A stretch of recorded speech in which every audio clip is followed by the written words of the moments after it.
close till I get up. Time is barely on our side. I don't wanna waste what's left. The storms we chase are leading us, and love is all we'll ever trust. Yeah, no, I don't wanna waste what's left. And on we'll go, through the wastelands, through the highways, till my shadow turns to sun rays. And on we'll go, through the wastelands, through the highways, and on we'll go.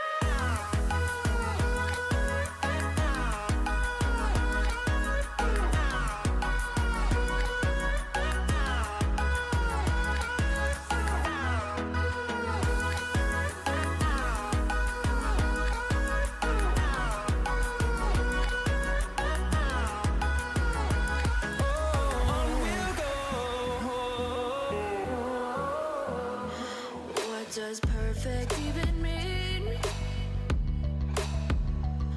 Is there even such a thing?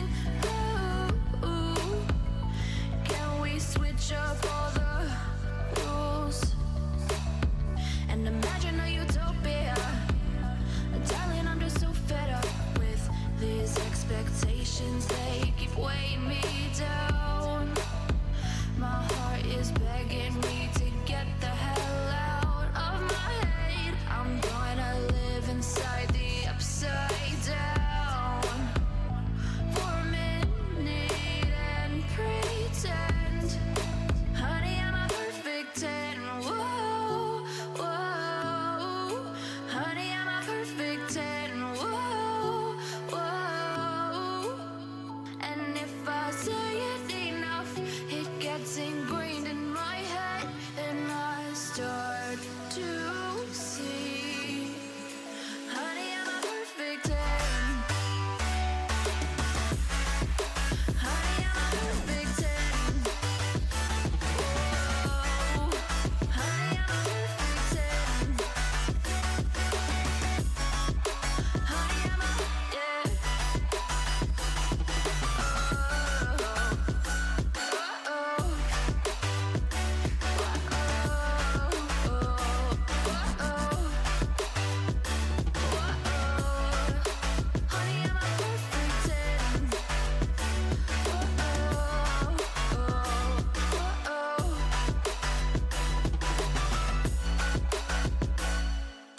I'm on my own, broken and alone. I feel the rain crashing down all around this empty town. I'm searching for the lost and found, but you don't care, you're unaware. Keep moving like the scars aren't even there. It's in the air like a blazing flare. Just stare 'cause the flames will burn us. I thought you were the one for me.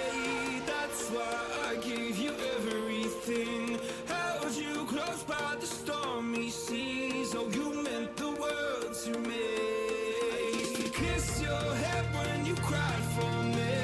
Hold your hand while the pain was over. Keep you warm by the roaring sea. You meant the world to me.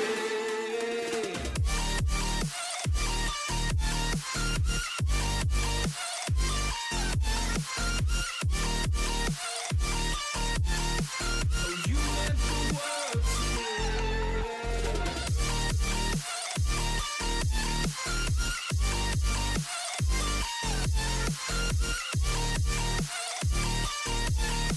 Oh, you meant the world to me. My darling dear, you're never here. When I'm in pain, you hide and disappear.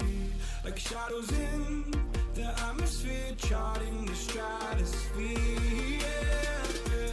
I prayed for you and kept you near, in hopes you'd chase away my fears. I'm on my own, you made it so, and now I'm chasing nightmares too. I used to run with you through the great big leaves, laugh at you when you laugh at me. Hope for us because I believe the home was just you and me.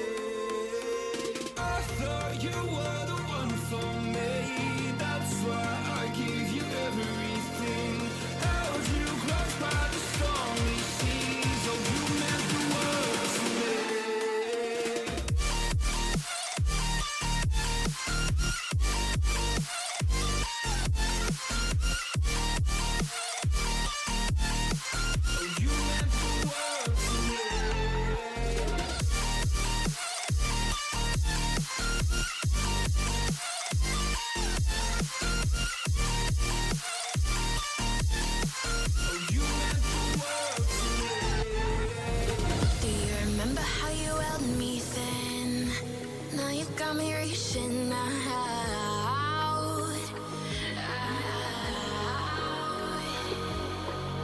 And do you see you got me falling in more times than I can get out.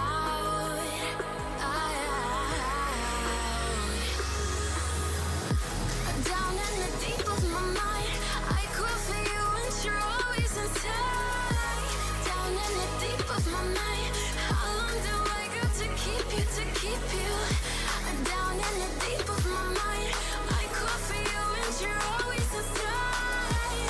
Down in the deep of my mind, trying so hard not to keep you, to keep you.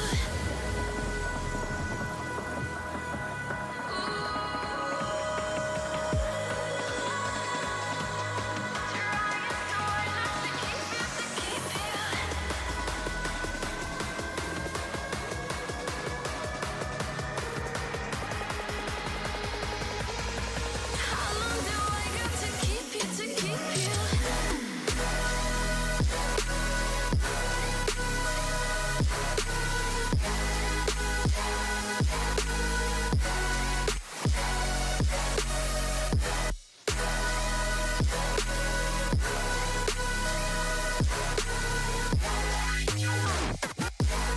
Trying so hard not to keep you, to keep you.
Open eye, feel the waves cut through me. Hypnotized by the sounds I'm breathing in. Hold tight, chemicals collide. Hold tight, hold tight, hold tight. Dripping lights paint the skies, all because of you. Dripping lights paint the skies, only you can make me move. Can make me move. Can make me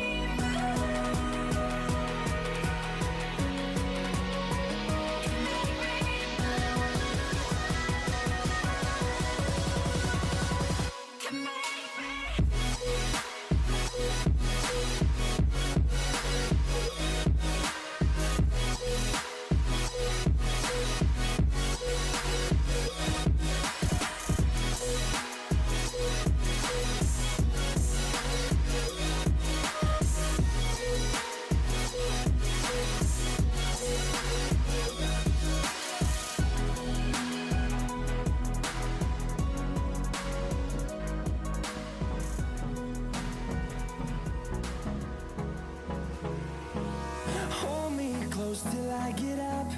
Time is barely on our side. I don't wanna waste what's left. The storms we chase are leading us, and love is all we'll ever trust. Yeah, no, I don't wanna waste what's left. And on we'll go, through the wastelands, through the highways, till my shadow turns to sun rays. And on we'll go, through the wastelands, through the highways, and on we'll go.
deafen, so that way you don't hear us talking.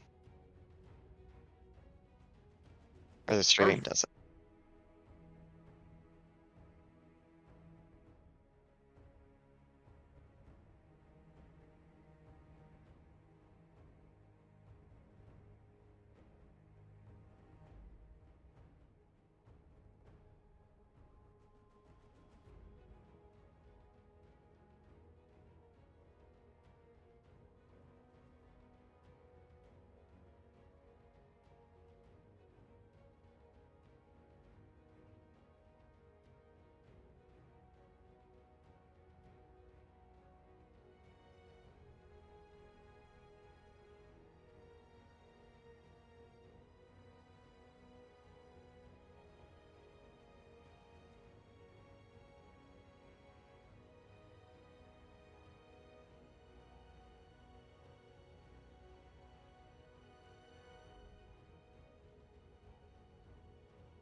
Eater spiciest.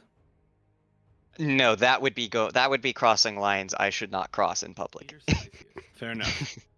No, that would. Oh wait, we're live. Everybody can hear us. Hello, everybody out there. Wait, have we started? Is this technically live? I thought we this apparently. Was an intro. All right. Well, you know what? Then nobody heard any of that. Hello, everybody out there. This was a test, and none of you called it out, and you all passed. So thank you. But look, everybody. I don't even know what this is technically. All or nothing. And championship tournament, but I do know that we've got Gundam 7 Stars and Burnsiders playing against each other, and I do know that there are a lot of good players on both those teams. So I'm here for some Gundam. I'm out of the loop. I'm joined by Hawklight, who is just doing homework and listening to the call. Apparently, that's pretty much your plan, right? No, I'm here to cast. Jeez, I'm not gonna do homework the whole night, but yeah, we're fitting in whatever Scuffed tournament we got going in here in between the rest of my life. In between calculus, but at least like if you have some problems that you don't know the answer to, you can crowdsource them from chat, and then if you get an answer from chat, you know it's going to be wrong, so you can at least check your work by knowing what the wrong answer is. You got a point. I definitely can't do calculus, but anyway, what's up, everybody out there in the world of Gundam? I think we've got some fun matches. 9 + 10 is 21. That's true. That's how I count all my cooldowns in Gundam, and I'm just mashing around, and I'm like, wait, why isn't it working? I know how to count. But yeah, we got some fun stuff. I don't know what it is exactly coming up, but you know, this is gonna be like a live react stream, you know, where all the YouTubers are like reacts, like commentator reacts to funny 1v1 tournament. And that's what's going to happen here, I think, for both of us. So I mean, you don't really know exactly what's on the docket for tonight, except for eventually they're going to play set, right? I know that much, but you don't know like for sure what else is happening, right? Supposedly we have 1v1s, and in theory there's going to be an actual set played between these teams. In all honesty, I was not given much information about this, which is actually probably going to be the fun part. So yeah, I have no idea what we're going to see. All I know is it's going to be interesting and potentially fun. I don't know. We'll see. Fun. Yeah, it depends how organized they came up with this thing. I think that there's a chance that either it being very organized or not organized at all will both make it fun, but in a different way. And I'm thinking one of these might be going one of these directions. But I don't even know when we're starting. I don't know how this is working. Ideally, I think we're probably getting the first match set up. But anyway, how's your day? How's your homework doing? I guess we're gonna talk about that while we're waiting. Well, you know, I'm sure we're probably waiting on Lacrum to show up as, you know, classic Burnsiders moment right there. I Before we continue, sorry, I know I asked you a question that I'm immediately interrupting you, but I told Crumb that so I don't know the whole situation that's been happening. I know that Crumb got in trouble and then didn't get in trouble, but Things I don't know, happened, yes. Yeah, it's all very confusing. But the one thing that I've taken from it is that I've decided that for the duration of the broadcast, we should call Crumb Le Criminal. Le criminal. All right, all right. Yeah. I mean, it's kind of longer. It's tough, but I mean, I was planning on throwing in some like La Band, some other, you know, small phrases in there. That kind of sounds like a La Bamba band, though. You know. You know, like, you got a fair point. We can't really Yeah. confuse him with La Bamba. Yeah, I think that's like I think Le Criminal is definitely up there. Okay, well, it looks like Le Criminal is going to be in our first 1v1 against V2 Snail. Wait, who is this? Is this? I don't know. I've never seen this player before, and I've watched Gundam. Yeah. I've cast it. I've done the stream for 7-star tournament.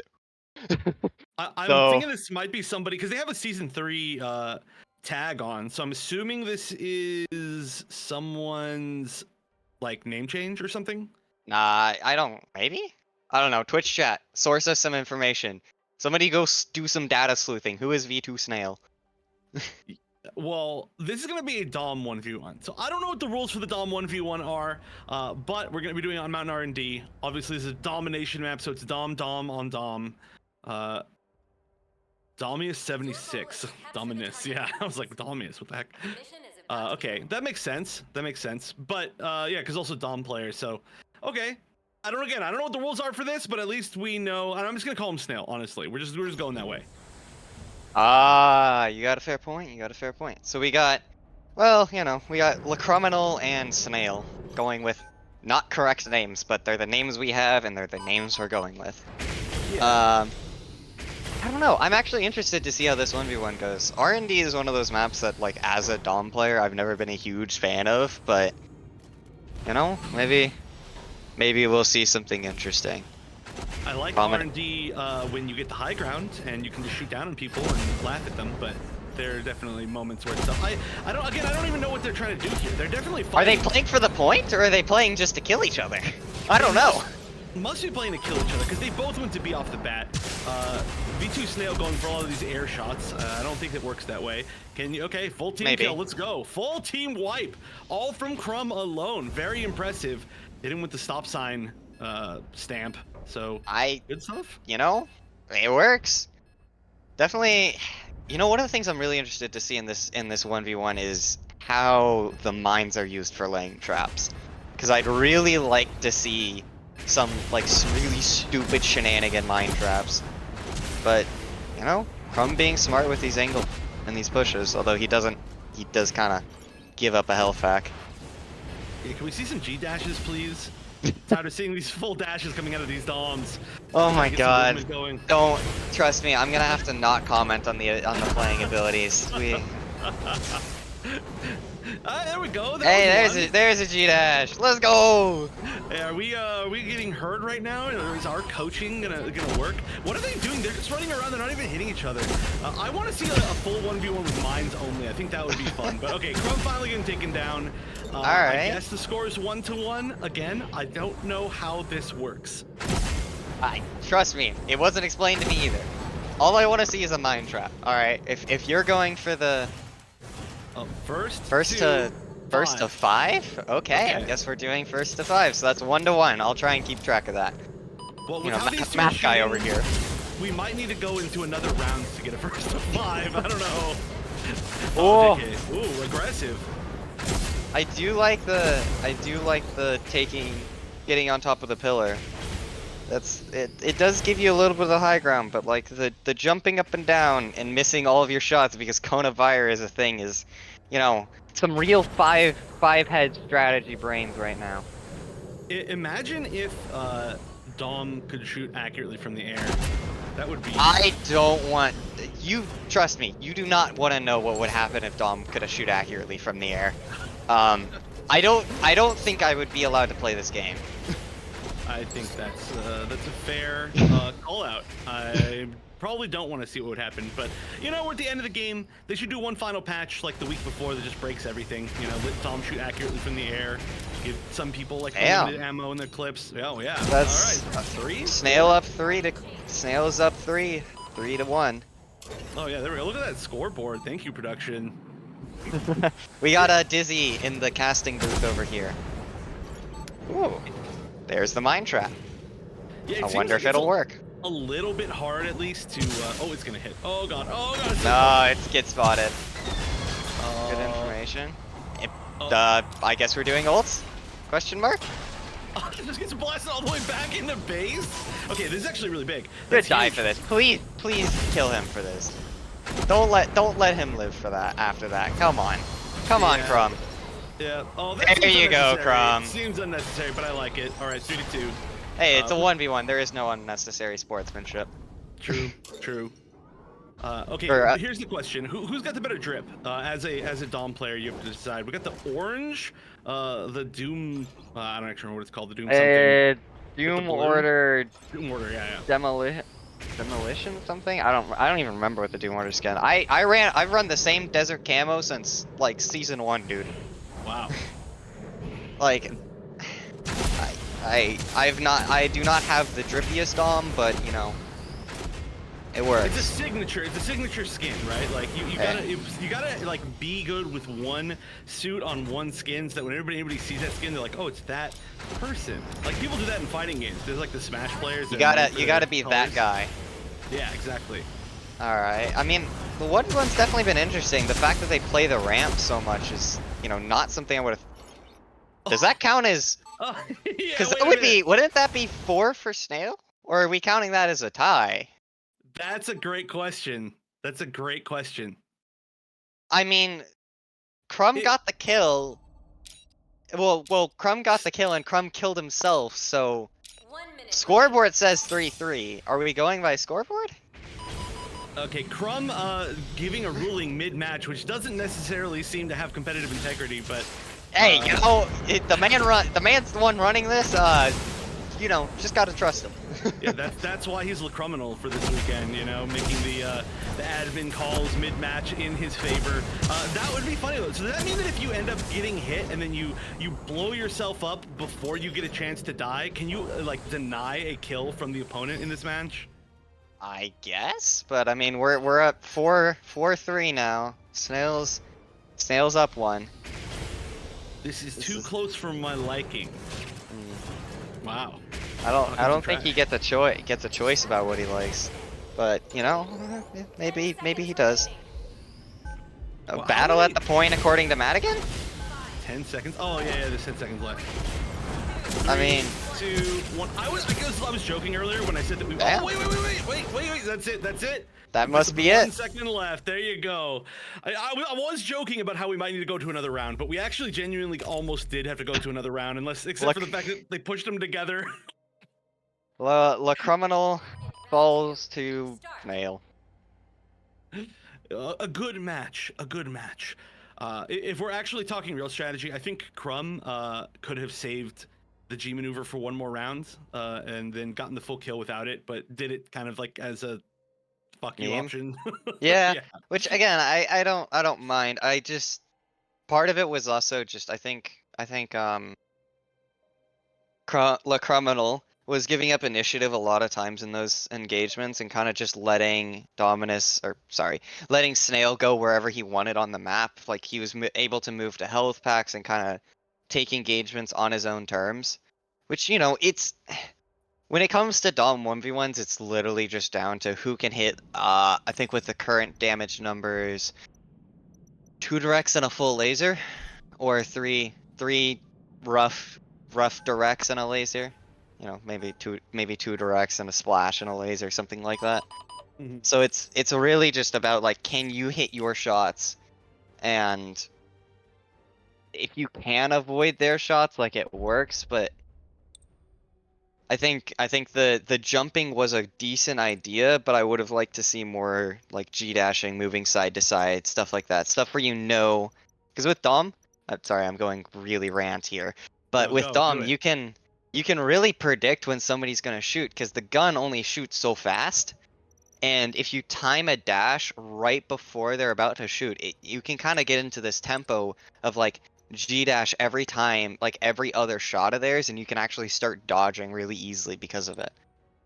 Yeah, that makes sense. When it goes like boom, boom, boom. And you it's just catch that right timing. around the G dash timing for Dom. Like it's there's a way if they hesitate like at all, you can catch them out with your G dashes, and it turns into a really interesting tempo game. Well, you know what? You just gave me some really good info. I'm definitely winning my next Dom v 1v1 in tournament. You know, like. Hey, I'd Thank love you to for see the that. match of knowledge. Well, I'd, you know I'd what? love to see a Wonder Chef show make a special cameo in the 1v1s. In the 1v1s, I would, I'm trying to think of who I would be best at in a 1v1, what suit, and I actually don't know. Honestly, damn, do I have any suit I'm good at in this game? No, I'm just kidding. Probably on. Tail Rider, honestly. Tail, all right. Yeah. I have some movement, but I don't have the aim, so we take those. I've got like 75% of real aim. But I don't know what we're getting for the next match, honestly. I don't know who, where, or what. So we got a lot of questions to answer. Yeah, chat. Okay, let's take a guess, chat. Who do you think we're seeing, and what do you think we're playing? It's gonna be a 1v1, as far as I know. What suit would you all want to see a 1v1 in? Because I need you all to help us out here. We're going in blind. I did not expect the Dom 1v1. That was good though. I'm glad at least it was close. It was a good matchup somewhat. But coming in, I don't know. I want to see Gun Tank 1v1. I think.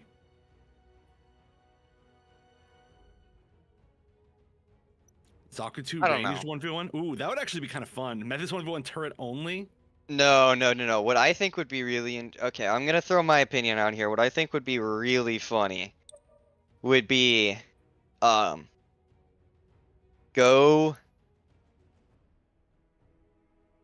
This is gonna sound stupid, but I want to see an Exia 1v1 between two people who have never played Exia before. Oh no, that sounds great. I agree with that. I think that would be like top tier. Like it can't, if you've touched the suit, if you have to go into your battle records and prove that you've never played the suit, or like you have the least playtime of anybody, like I need to see like the complete new Exia player 1v1, dude. Just have them whiffing like knives on each other and missing dashes and not doing the combo. All right, I'm actually about that one. I would be for sure about that. That would be a pretty fun one. You know, maybe what else? Maybe play like pale softball. Just grenades only. Okay. Zumi's here. We got Madigan. Alright. Madigan. I'm a jerk, by the way. Zumi raided me and I was like, wait, where do I know your name from? I was so tired. I was like, wow, I completely forgot. I'm an idiot. Terrible streamer. Come on. I am. I truly am. I truly am a terrible streamer, so I don't stream. All right, what character are we gonna see, or what suit are we gonna see? I see a Zakutu range. Oh, we are doing the Zaku. All right, who in chat said Zaku? Broken butter. You win a prize. Well, and the prize is you get what you asked. Yeah, I think that the answer is he actually asked. Oh, that's all right. You lose your prize. Because he specifically said D2R, Madigan, and Izu. Like. Oh, I didn't see that. Okay, well, that's cheating. You're cheating. Not allowed. Illegal. This is though genuinely always really fun to watch when people are doing 1v1 duels, like because honestly the 1v1 happens a lot in real games, right? Like the Zakus are like 6 miles away from the rest of the team for some reason, just chasing each other, and nobody can kill each other. So it's usually pretty fun to watch. I love Zakutu ranged. I'm gonna miss Zakutu ranged. I think, we're all gonna miss Gundam Evolution in a few months, but I think Zakutu ranged is one of the cooler designs. Obviously obnoxious to fight, but I think like it really showcases the movement of the game and like how you can outmaneuver people and how to get shot in the back of the head 4 times and die. But what was that? Was that a preemptive grenade? It was like smart. Let's go Madigan. Using that audio cues. Losing the Mega though is definitely a bit of a scuffed one, but I'm interested to see how this 1v1 turns out, because Madigan is a decent Z2R player from what I know, especially if he's taking like Control of health packs, I think, is one of those big things for Z2R1v1s. Oh yeah, 1000%. Being able to like blind maneuver to health packs as well, so you don't have to turn around, is really big. And also shoutouts to our observers having to watch Z2R 1v1. That's got to be a nightmare. I think it's got to be one of the hardest things to follow. I would be lazy. I would just be on this cam right here for a really long time. But Azumi's close to this health pack. They've got the health pack at the top of the yeah. This is honestly a really tough spot, I think, for 1v1 because I feel like they're not going to kill each other with how many health packs are, especially at B. But just in general, I feel like there's a lot of really close like 1-, 2- away health packs on like this map in general. I think it's all going to be like engagement timing and catching somebody out. Like somebody's going to have to be really aggressive and just. Maybe go for like use a smoke grenade and just steal a health pack.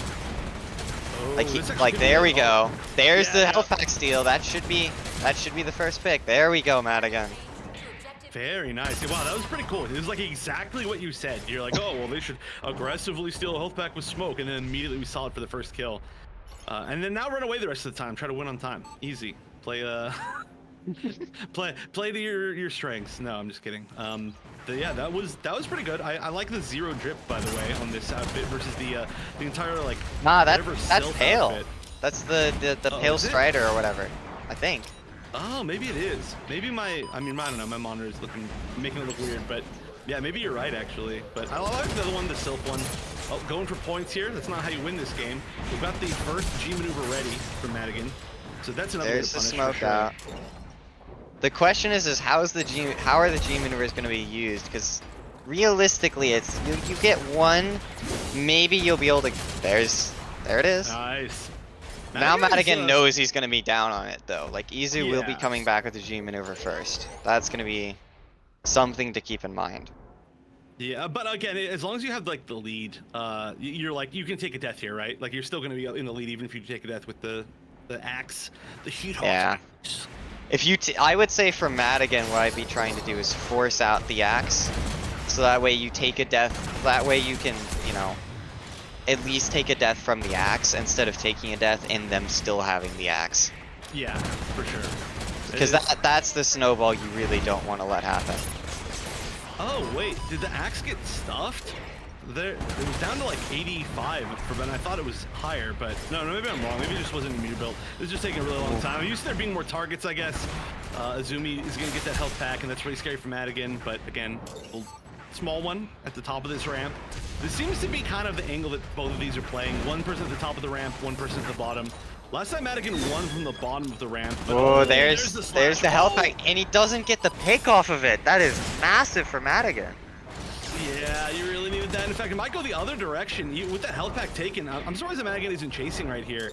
But there's going to be one more health pack, so we're going to go. 2 minutes left, and we're 2-1. They just switch sides. No. Oh, no. Oh, Pretty sure we're 2-0 or 3-0 now. I don't think 3-0. Yeah, you're right. Yeah, you're right. Madigan is absolutely blasting.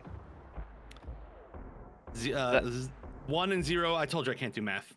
This is why you're doing calculus and I'm not. I gotta keep track of the numbers. The numbers, Mason. What do they mean? Why is Zaku 2 ranged? Why is it not Zaku 3 ranged? So I do not say that because you know somebody in chat is gonna lore dump us. I thought the exact same thing as soon as I ended it, but wow, Madigan. Oh no, 4-0. this is a very easy, like, Izu loses to a. If there's a good G mid over here, Izu is just out. Yeah, this is a great opportunity, and honestly, getting. Oh my god, the miss! And got the Madigan doesn't get the health pack either. This needs to be the first kill for Azumi. Obviously, it needs to, otherwise, literally you lose. But it's as close as it's gonna get, and I don't know if it's gonna happen. No, the 5-0 from Madigan. Good usage of all the resources, and honestly, I think it was like taking that early lead meant that you got to like kind of have the control the entire time, and the other person had to come in. But I mean, good stuff regardless from Madigan. Yeah, do agree. Good health pack control, and honestly, the cheeky ults are kind of just you gotta use them. Yeah, I actually, if there's one 1v1 from between suits that I really like the G maneuvers in, it's probably Zakutu range, because it's good, but it's not guaranteed. It's not like oh, I'm just gonna use this and I'm definitely getting a kill, right? It's like you gotta actually plan it well, and if you whiff it, you're really in trouble, and you build it fast enough that it matters. So I You don't know. should see the I think. Hades 1v1s.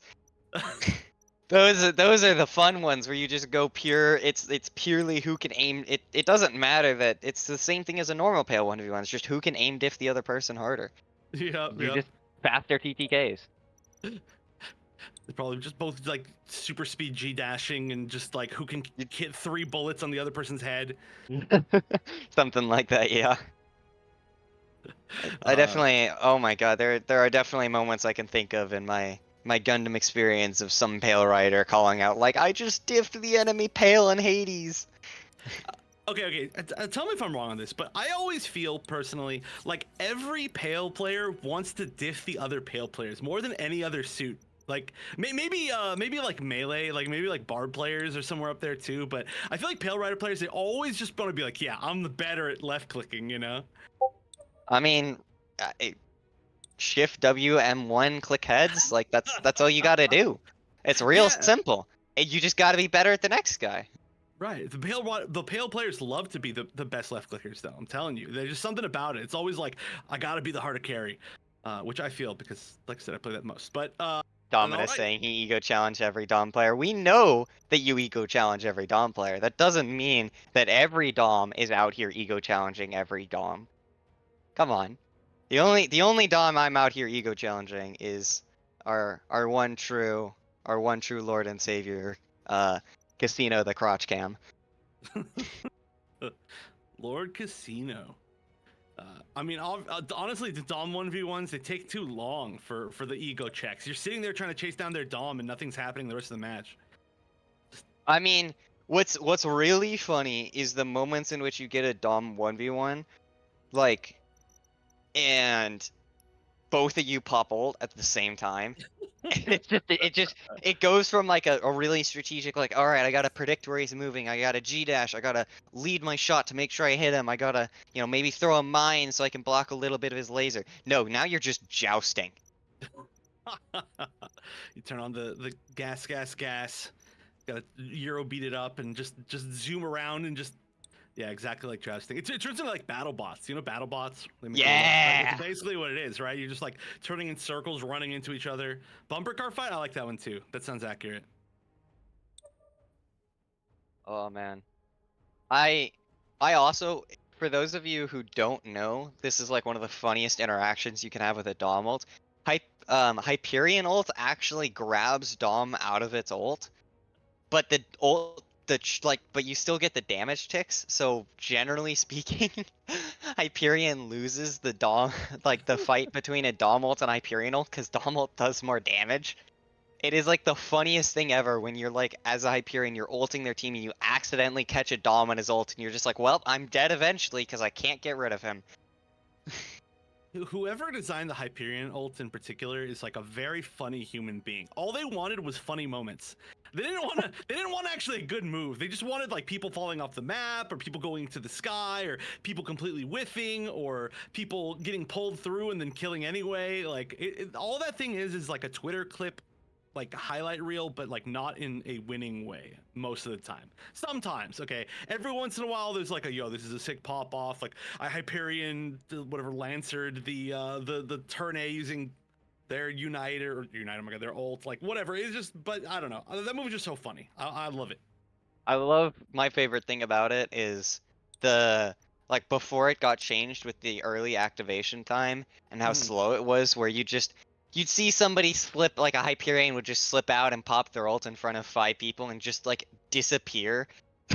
because they couldn't, like, their ult took what, like 2 seconds to activate, and B, they couldn't even reach anyone.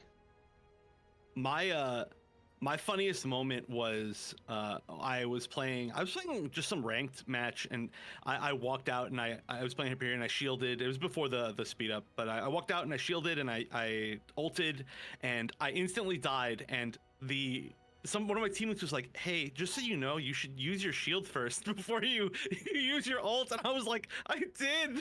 They just burned me down so fast. It's just how that freaking move works.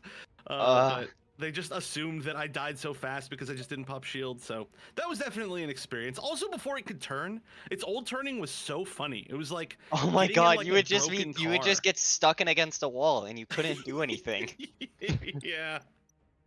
Like Uh, I remember when it came out, like, cause that I think at that point in time I was still with we were still Tekka back at that point in time, and we were like doing scrims against Legacy's team, and both teams were trying to figure out whether Hyperion was worthwhile, and we would just have random shenanigans like that of like, wow, the Hyperion tried to ult and just couldn't turn. Like I just hit my A key for 2 seconds, and all of a sudden the Hyperion is all the way in our spawn because he couldn't turn.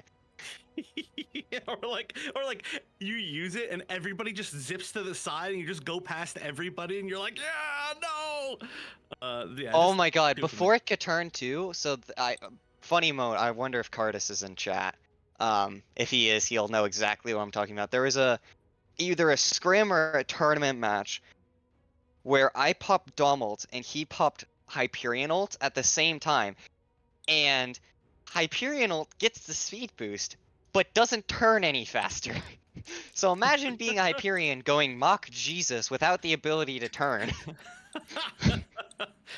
Like, he went so far across the map. I remember after my ult finished, I'm like, Cardis, why are you over there? And he's just like, I ulted. there, there was one moment in one of the tournaments where somebody did use they used the ult and like flew and missed and just kept going, and like I think it was on Harbor where they like tried to get through that choke point, but they just like kept flying up and they just like flew all the way past like back towards the like point A on Harbor, and it was very confusing. It was just like they were just gone. They just flew away. Hey, My people need me. yeah, exactly. Maybe that's the key. Should have used it to fly over the wall there. We could have one more flyer just every several minutes. Let's get an Ashamar, let's get a Zeta, let's get a Saz, let's get a Methus, let's get a Hyperion, and I guess turn A.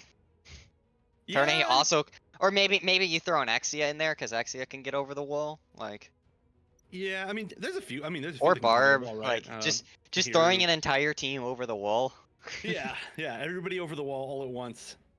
Oh. I feel like there's like a very key one that I'm missing, but I don't know. I don't play this game. Who plays this game anymore? Good point. No, I'm just kidding. I play it when I can, but Yeah. most of that is usually just filling for scrims or something. Same. I wish I was playing this more. I'm gonna grind rank before it shuts down for sure, but we'll see if I can actually get queues. Good luck getting matches. Yeah. Hey, you know, exactly. if you're gonna do it right as the next update comes out, because that'll be the last time there's actually people playing this game. Yeah. I know I'm coming back to play to try out some Comfer.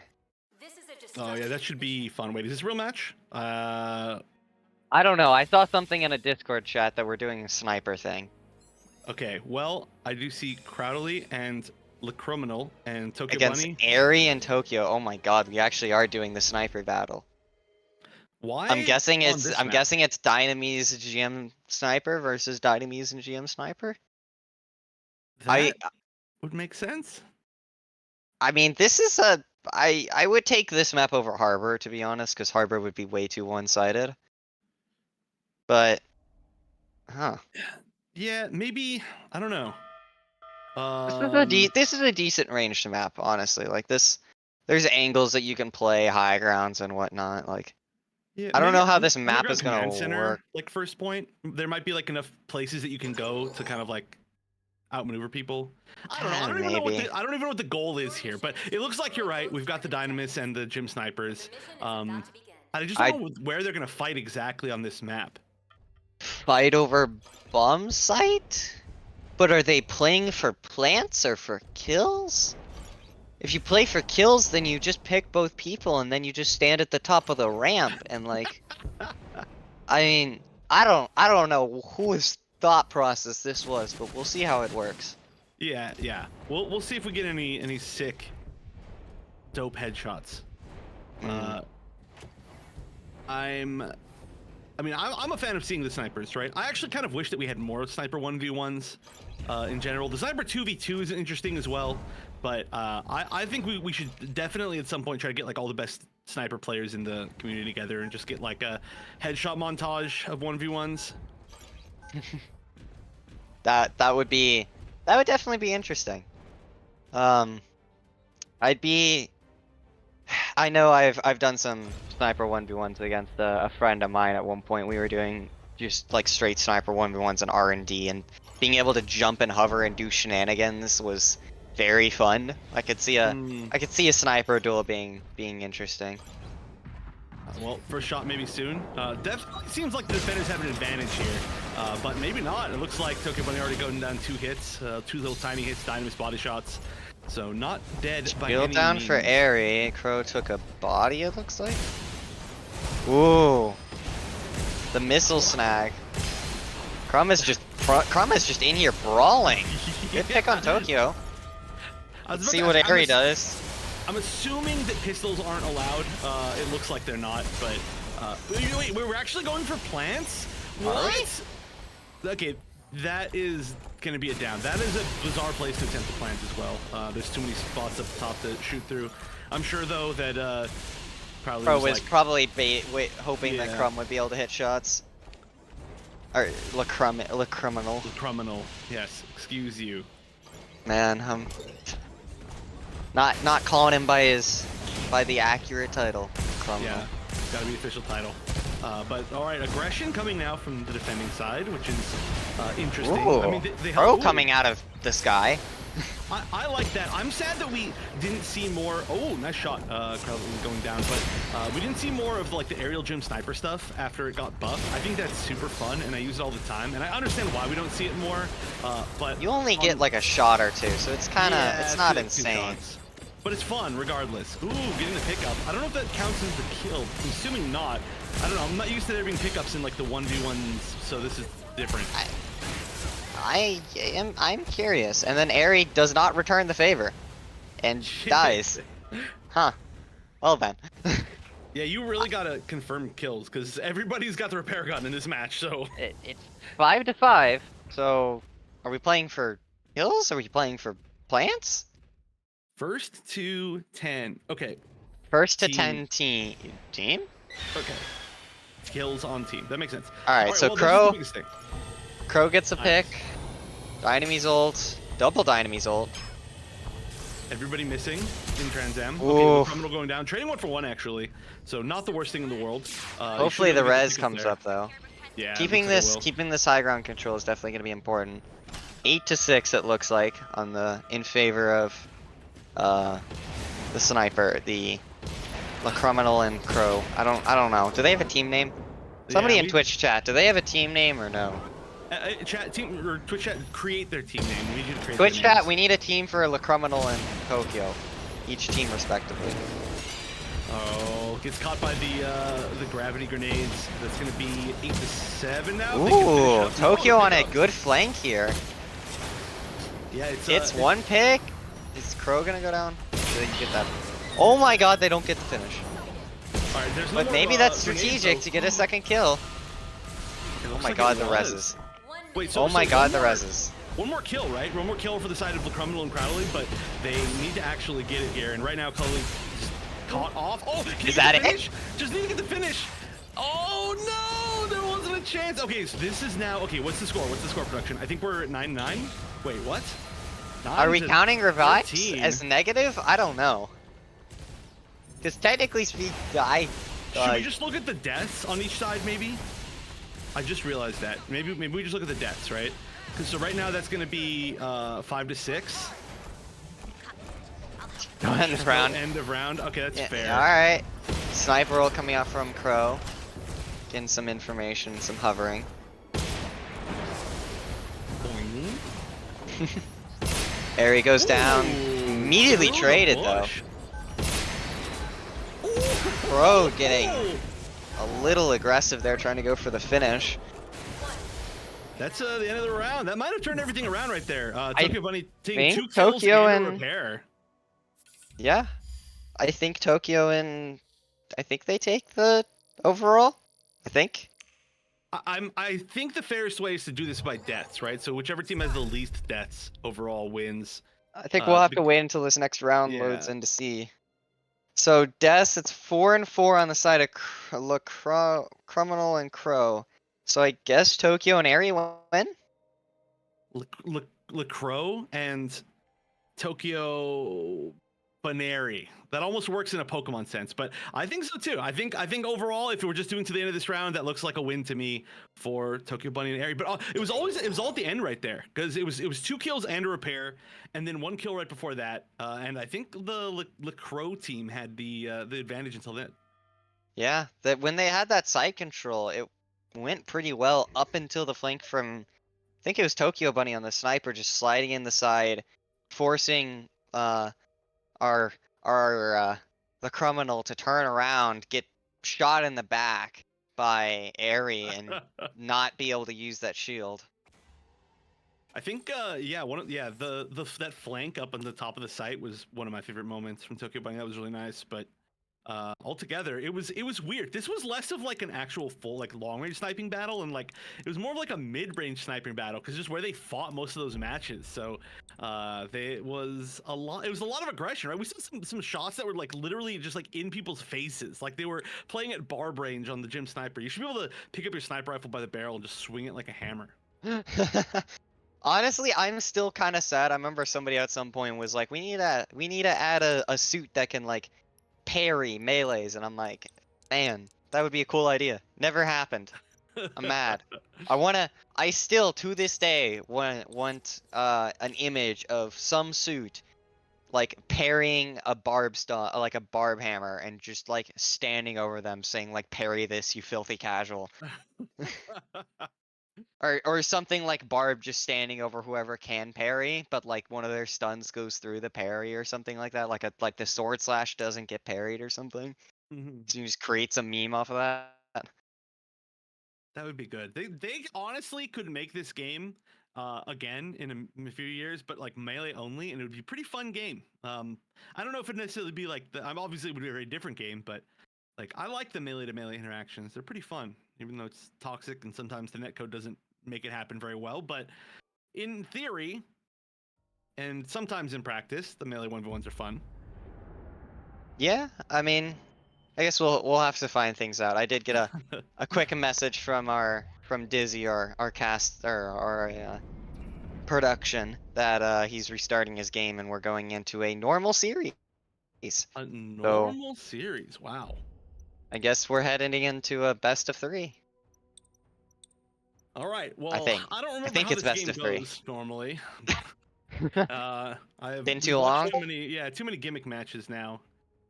Um, but no, I don't even know who's playing on each roster for this tournament. So that's definitely going to be the first thing to see. Obviously, we see Dominus change their name, so that's going to be at least one thing that we know. But so back then, when these teams were in the CIL, what were their records? I'm trying to remember. Off the top of my head. I could pull that up. I If you mean, wanna, if you if you wanna want know. to, we're chilling, right? I know I believe Gundam 7 Stars had a considerably higher record than Burnsiders, right? Actually, it's the other way around. Oh really? Wow, I'm just not Burnsiders paying was attention. second place in the league in this past season for Oh, a decent while. I really? think I think For Fun might have eclipsed them, but I'm not actually 100% sure. I'm gonna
unit bans, by the way.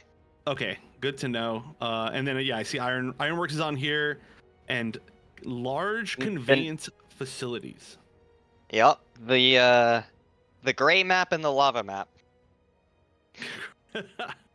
Like How are you feeling about those maps? I gotta ask. You know, I've still been getting some mixed results of how people are enjoying them or not, and definitely it's mixed myself. But I really, I haven't.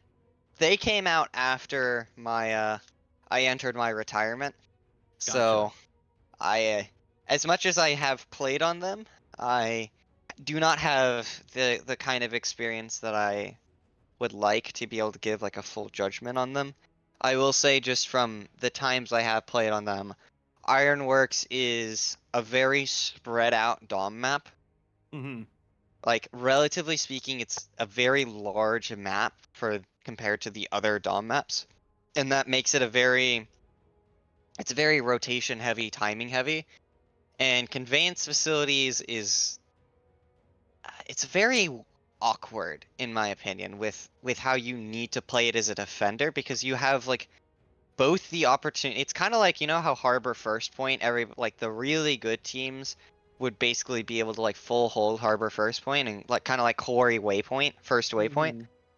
Like it's Conveyance has like a bunch of weird chokes where the defenders could really easily like full hold or just make a mistake and completely collapse. Yeah, I feel that for sure. Like even right out the gate, like you know, like the attackers have to go out the gate and then go to the right. Like that's a choke point like 5 seconds into the match that technically can be held from some safer angles. And also the heights are really weird on conveyance facilities where like some things that get over height just barely like don't work quite as well. I don't There's a know. lot It of feels just weird. there's weird flank routes that, you know, and Yeah. there's the like the passageways that open up only like 2.5 minutes into the match. Like there's some really weird stuff with that match, which like I appreciate the creativity, but it's one of those things that like if I, you know, was still around with my team, we were still doing stuff, I'm sure I would be spending more time than I would probably ever admit trying to understand that map. Or what I would probably end up having is a situation like I do with Tony, where he just complains about doors. More doors on all the maps. You know, on the other end, we are seeing Ironworks banned. We didn't talk about Ironworks too much. I actually really love Ironworks. I just like gunfighting on it. Competitively, I don't know, obviously, because I've pretty much Yeah, only like seen much ranked for it. But I do really just like enjoy the gunfighting on Ironworks, and Ironworks that's is a just a very personal thing. nice like aesthetic map in my opinion. Like It is. it's got a very unique feel to it that I do really enjoy. Like I got to give credit to the map designers. It's a very good feel. It looks cool. It's a very unique concept. Yeah, it's at least something new for what technically is our last map. But we're also seeing Mountain R&D band. That's a really weird ban. Quarry is an interesting ban. Canyon Base, I understand. Ironworks, I understand. Buried City, I understand. But Mountain R&D and Quarry, I kind of feel like those are usually a little bit more common to be picked, especially Mountain R&D. Missile Base is going out. That I would have banned earlier, personally. I I just do not like fighting on that map, no matter what context. I am a personal fan of Missile Base, but All right. more so just because of the shenanigans that I came up with for the tournament that I never actually really got to use because we the single day of the last tournament that I played, I swear to God, we like played UCC every single time. It became after like the third time we played UCC in that tournament, my team was like, "Well, you can't not pick UCC now. Like we've already played it 3 times in a row. Just keep playing UCC." And I mean, it is what it is. It's the case of like being a dungeon master and playing D&D, and your party just decides that they don't want to do what you planned for. You're the dungeon master of the team. That makes sense. No, we did see a lot of UCC back in that tournament, but we might see it again. We're What's still tournament even called? um, Summer Clash. No, is that right? Was it? I think it was Summer Clash. I think it was Summer Clash. I should know, but I don't, which is really sad. Nobody I- record this. Nobody send this to Craze. Don't send it to Craze. Yeah. He's never gonna hire us again.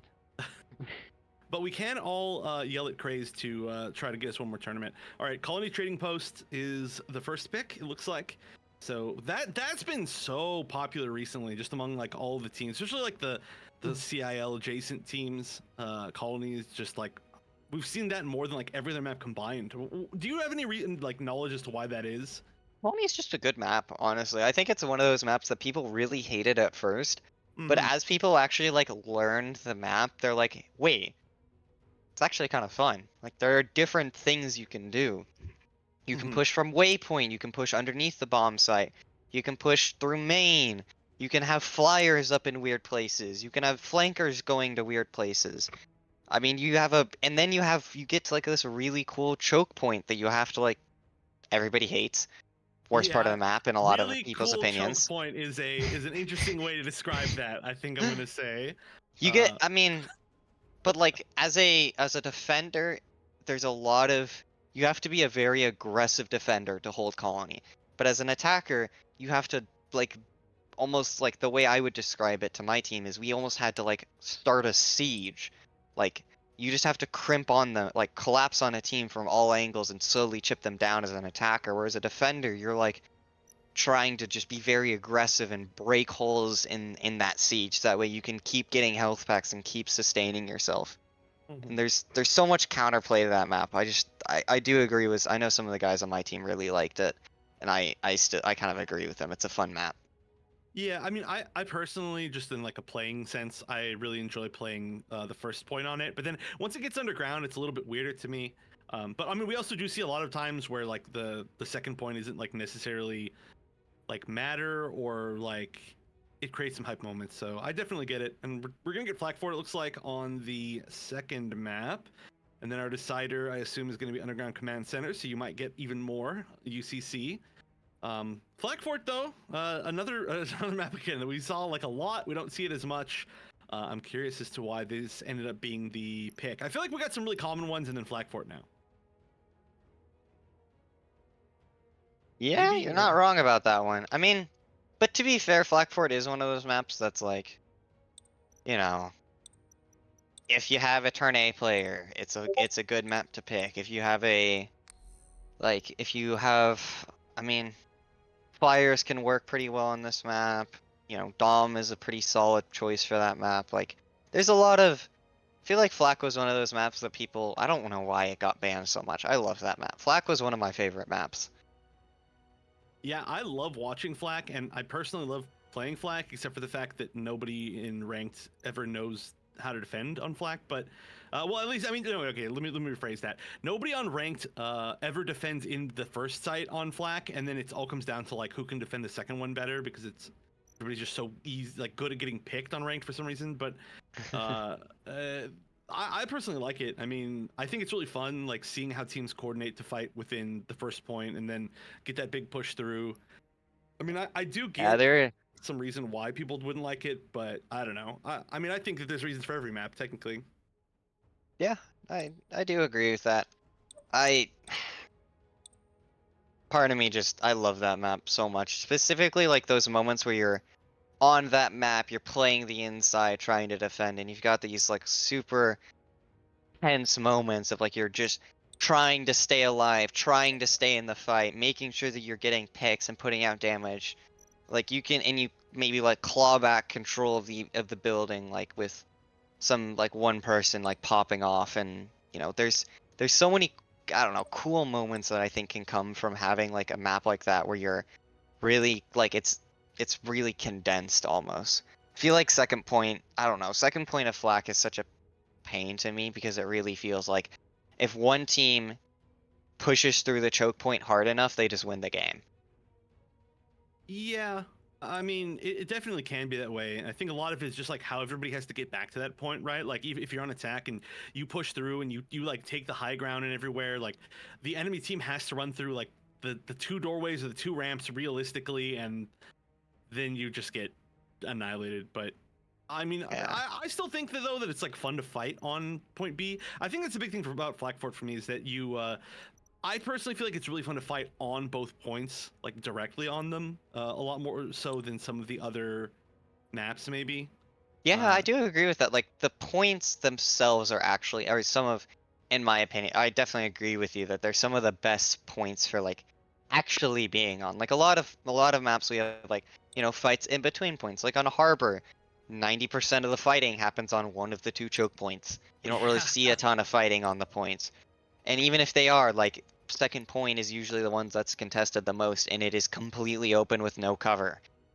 It's just, can you survive being shot at long enough to cap the point? Like, or you have some of the other maps, like, I don't know, like Missile Base is another good one where maybe like first point you don't really see anybody ever really fight at because you kind of just how the chokes work. Second point is, I would say second point is a good brawl, but even then it's not really super fun as an attacker to be on because you have such limited like options.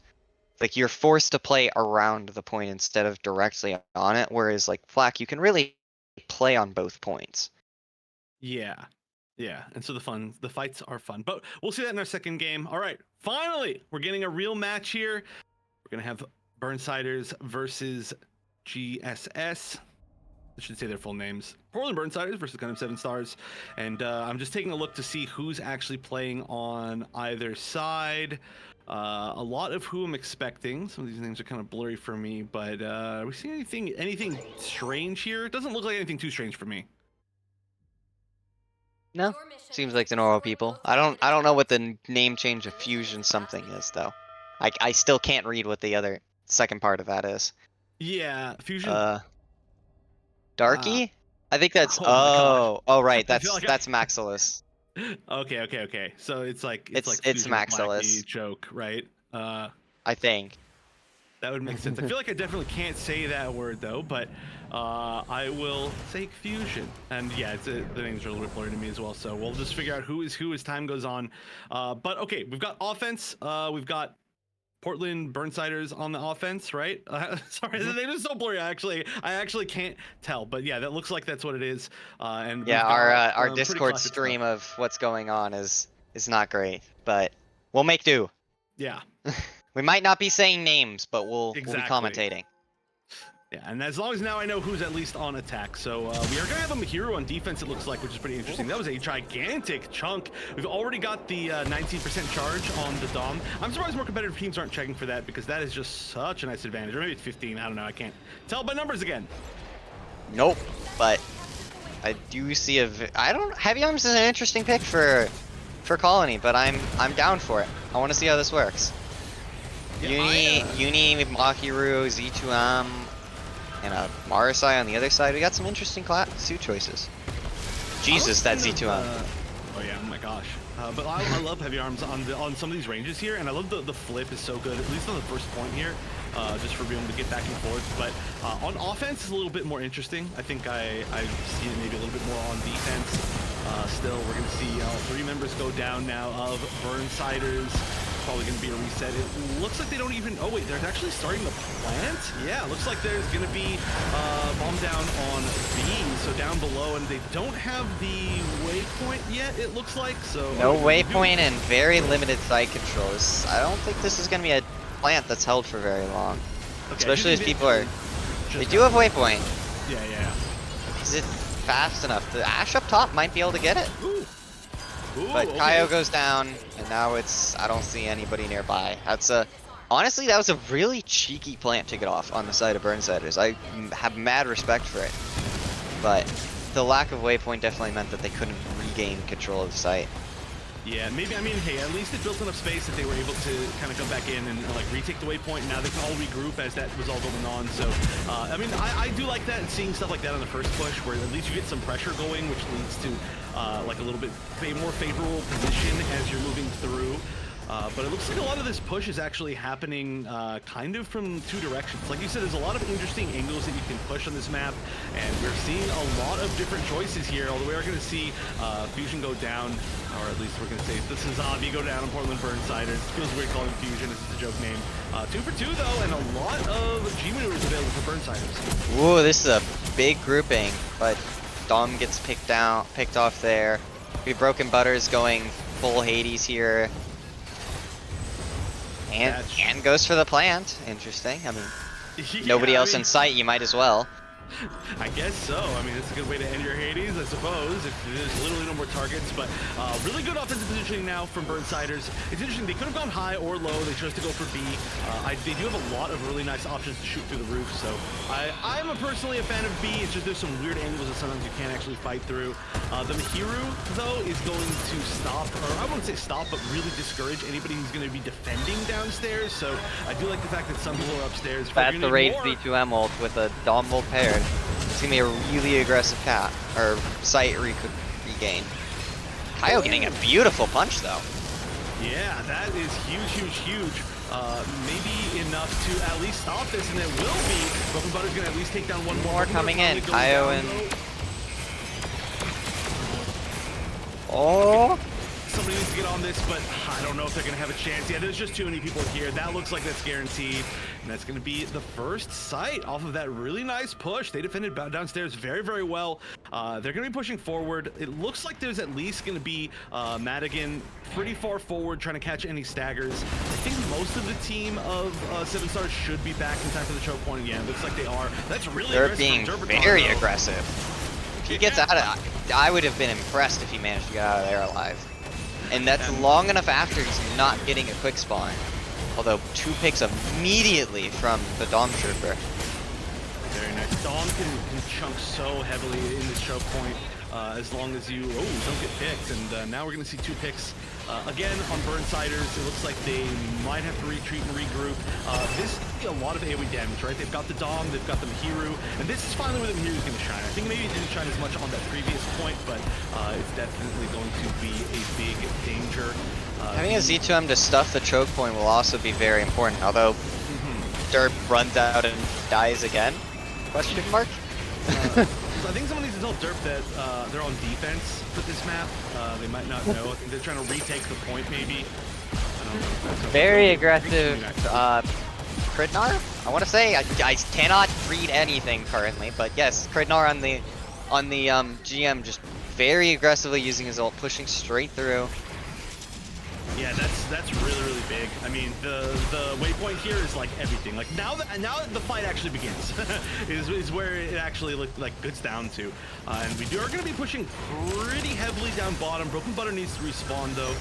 They might be able to get a sneaky little plant off. They are going to take down the Criminal Good attempt as well. Yeah.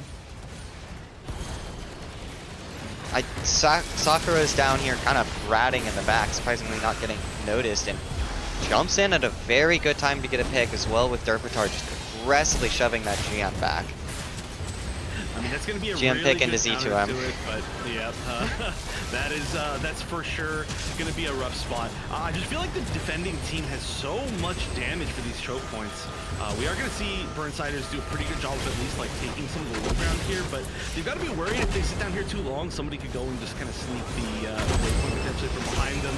I don't know if we don't really have too many high mobility suits on the side of Gundam 7 Stars, so they might have to just like take a full push back to this waypoint. You may not need a flank when you have Derpitar running through the front.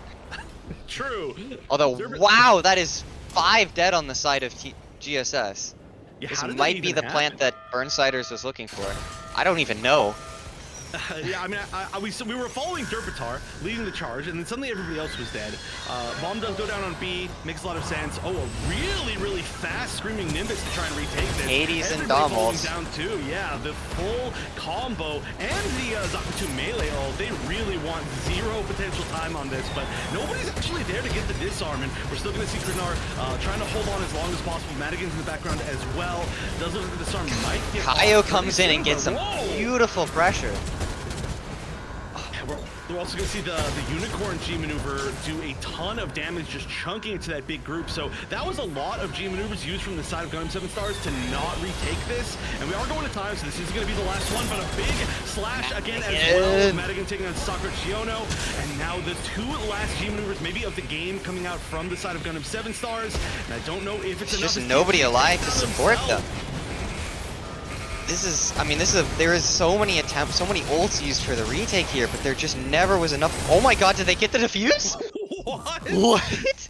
No, they don't. Madigan sneaks in and gets the pick. But, oh my god. wow. That was so many things going on at so many times. Yeah, that was, I actually thought they got the defuse right there, but that definitely it all came from that one weird full team wipe.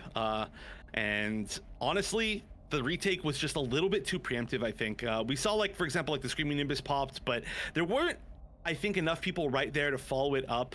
We saw some of the damage, but I guess I should just say it was a really good flex back from Portland Burnsiders, where they didn't allow themselves to just kind of like fight head on. Once they saw that stuff being popped, they backed up, they used the little walls, the fun little doors in the bomb site, and they just played safe. It was good. Our observer cam is currently caught in the box of walls. I hope he's gonna realize that he has to switch to a character in order to get out of there. No, we're just gonna watch the map through this the entire time. We're trapped. We're in jail. He's in the battle box. This is what it feels like playing a game of Buried City, I think. But you hit F1. Hit F1. There you go. Let's go. Oh my god. Good stuff. Woo, yeah, you can swap to people by using your function keys and observer cam. Not specifically for our observer here, just, you know, as a general note to anybody's information. You know, using your left click, you can kind of get a follow cam. Using your right click, you can jump straight to somebody in spaces, first person to third person. Just gotta know your controls in case you're ever in a situation when you need to know them. Yeah, it's all about the tech. Okay, we're actually also, man, out gonna see TSG still sticking on that Mihiru for the offense. We are gonna see same pump exactly. Yeah. Oh wait, did we have the RX-78, or am I an idiot? No, we did not. Yeah, that's the one switch. The exact same on the other side, though, for sure, and 99% correct of the same. Well, the fusion swapping to Royal, or swapping to Unicorn was a late in the match, but yeah, pretty much the same loadout, same unit kit here. Soup selection, Jesus. Words are hard. Oh yeah, words are hard. Sakura just hard. eating so much of that molly. Yeah, didn't go down, but still a bunch of free G maneuver gauge for Kaio, already 50%-ish. Is gonna actually take on Derpatar as well. Derpatar, this is the time where you can actually just run forward and be aggressive. Finally on attack. And he's currently in the spawn room. Yep. You know, that's, I think, the Amelia player's best friend, the spawn room. They're always like, oh, how did I end up back here? I got a kill, but somehow I just opened my eyes and I was there. All right, we're very good take coming out of GSS right now, but Kaio and the Crumb coming in late. Yeah, it's a stagger though. That's the problem. Even running back now, it's going to be a little bit difficult. That's going to be like a full 4 or 5 people up top, even just alone. I know there's a little bit more kind of shooting around below, and especially TSG being able to hold the Mihiru at this choke point from the waypoint is going to be obnoxious. Derpatar just out here as usual, way ahead of the team, but you know, causing a great distraction. Yeah, gets out alive, gets his rage. He's doing some good space creation here for his team. Especially with Madigan just jumping in and out from the flanks. Getting the waypoint take, actually, with every single pick now is going to be a main spawn. No quick respawn. Just saw, which was obviously pretty big, but the criminal is going to be, oh no, down below. Ran into 2 or 3 people? Jeez. Yeah, too many. Oh, there's the super napalm. No, not enough people there to try to take it out. It's going to build a little bit more time. That's not going to be like the guarantee at the end. Just wanted to build some space for everybody to move forward. Bomb ult used is very interesting, because that's something I would have expected them to save for the next choke point. Yeah, you're trying to... been really useful. We'll see what they use for this next choke point. They've got Pale already up. They've got their Unicorn just coming up. Mahiru and Z2M are on their way up. Although we do have a Dom ult, a Uni, an Ash Punch, the GM Mines, a Hades. There's a lot of options for Burnsiders to shut this defense, or hold this choke point. The Criminal's going to be using Screaming Nimbus to start off this push at least. Not a huge follow-up, although TSG is going to go down, or I should say, sorry, to try to hold off this push, not start off the push. But we're also going to see the Unicorn G-Maneuver come out, and that's going to be enough to get at least most of a team wipe here. Look, Criminal almost taking out himself as well by shooting into a wall, but nobody saw that. That's okay. And this is just a good hold, honestly. We're going to have the punch from Kyle that's going to be really big as well. That combo with like a Hades can easily add up to another team wipe very quickly. Everybody else on their team should really be focusing on getting those ults, because chaining ults on this defense is going to be important, especially as you see the side of GSS just really starting to pick up a lot of ults. Although Derpitar, I didn't even see that one, but he used it. Derpitar is so far away from the rest of the team that we just Hades did get used and lost though, so that is actually a very important trade. Kaio no longer has his ult either. There is not a single ult on the defender side. You can see them just falling apart because of it. Yeah, and actually, that's pretty big that Sakurachino did not have to use the Hades, so that's going to be a really good tool for this last push. They are ahead by like a few seconds, I think, from what Burnsiders had on their offense, but just the options available to them, not only having the Hades, but whatever Mahiru's ult is called is really, really good if you can get the plant on B, or if you can Rendu grenades. Oh, thank you, thank you. Although technically they're all that, right? It's just like I don't know. Extra version of it, but I don't know, whatever. Something. Oof. Tokyo Bunny getting a nice pick on Madigan here. Might be able to sneak a plant in this back line. Unless Kaio manages to notice fast enough. Yeah, that was a lot of people that had to flex over to deal with somebody at A, but there's just too many people respawning still. Crumb's ult is out, and it looks like a waypoint cap is starting. An attempt at least. I don't even know where Crumb is. It's just, oh no, that's gonna be. I was like, this is Dom, that's Crumb. No, it's in the other. There's a mega charge that gets planted. Oh yeah. Oh my god. I don't understand what's going on. The fights are happening everywhere, all over this map. Also, man, with Criminal switching over to the Barb now that the Screaming Nimbus has been used to defend a little bit better over here. But now they're going to have to do the retake. There's an attempt to disarm. It looks like somebody went down there. Tokyo Bunny is holding down there. They used the Super Napalm. I didn't see exactly when that happened, but Sakurachino is still holding on to the Hades as well. It's going to be the Criminal going down, Broken Butter, Fusion going down. And so now we're going to have to, I think, wait for everybody to respawn, get one big final push. Ooh, this stagger from Kridnar might be actually really important. Like, if they can lose the fight, but oh, Sakurachino's there. Yeah, you got to get back. Plenty of healing though, at least.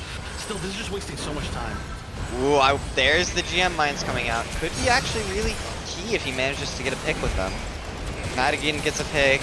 We got still waiting on that Mahiru ult, actually. A lot of people dying on the side of Burnsiders though. Might not be needed. Yeah, okay, there we go. He's popped. I mean, at this point, you might as well, right? You got to do what you got to do. And so we are going to see the double take. That was a faster offense from the side of Gundam 7 stars, but not by a ton, right? They had, what was it, like a minute left? Something like that? Yeah, just about a minute left. So just a slight advantage going into this. However, that's pretty big because I do feel like the overtimes on this particular map end up going a little bit long sometimes. I wonder if we're going to see any switches, because I do feel like it's going to be really important to have the big G maneuvers here, if anything. You know, you got a fair point. When you start off with that 50% ult time, it does kind of change the game a little bit about how you want to, which ults you want to have. Because stuff like, I know, like, Gundam's ult can be Gundam may not be a pick that you usually see in overtime simply because it's an ult that just doesn't get a lot of value. You'd rather have something else that maybe can get some more significance out of that plus 50% ult charge. Let's see, on the side of Burnsiders, we got a sticking with the pale criminal, sticking on the Barb. Interesting. Oh, nope, there's a switch back to heavy arms. Kaio's just doing Kaio things on Ashamar, Madigan. We do see Max on the Marisai, which I think he was playing some of last match, maybe? Yeah, for a little bit. I think that was before the unicorn switch. I think I could be wrong on that though. There was definitely some switches. I don't know what they're picking on offense. We keep seeing some switches around. Looks like Criminal is gonna be on the Mahiru actually. Yeah, looks like it. Commitment. Wow. And on the other side of too, GSS is running Dom, Uni, Mahiru still, and then they swapped a Barb on Tokyo. Yeah. Yeah, that's what I was going to say. That's a really interesting switch. You mentioned that, yeah, Gundam maybe not as popular of an overtime pick, but Barb can do a lot of damage. I wouldn't have been unhappy to see a turn A in this situation. I feel like turn A, like Butterfly, can mean a lot here, but nobody committing to that so far. And so we've only got a minute left to push here for the side of Burnsiders, and they do have the point, but I mean, it's just 1 minute, so I don't even know if we're going to have enough time to build up some GSS. Tokyo living by a thread. Man, we do see a couple picks on both sides, but it looks like the defending side's only lost one so far, although this push on the bottom of the site is actually looking very dangerous. If they can, you know, take top off of this, I do think they'll be able to get a plant with an amount of picks going down. Oh yeah, this looks like they definitely can. The big thing here though is we're about to have Snail on the, or Dominus on the Screaming Nimbus available. Madigan is just building up the axe. We've also got the, okay, Screaming Nimbus is activated. The Unicorn was looking to follow it up, but wow, before anything happens, we actually see Dominus get just melted down. So no Screaming Nimbus matters. Derpatar though is trying to turn things around with the Zakutu melee ult and gonna get at least one pick, staying alive somehow, with Crumb getting one from his own as well. And so this is going to be a lot of the options, especially on the side of Gundam 7 stars, gone. But Uni ult's also being used currently, and doesn't seem to be getting a ton of value. The only ults they have is that they have that Pale, they have the Mahiru, and they do have the Barb, so they do still have some big impact ults. Although Pale goes down, and with 20 seconds left, I don't think you're getting back to the bomb site fast enough. It doesn't look like it. I mean, well, actually, yeah, you know, hold on. There's a really good chance here. Broken Butter with the Hades managed to at least take down one more person, and Kaio with the Kaio just sitting on the punch, just that's huge. Guarantees it.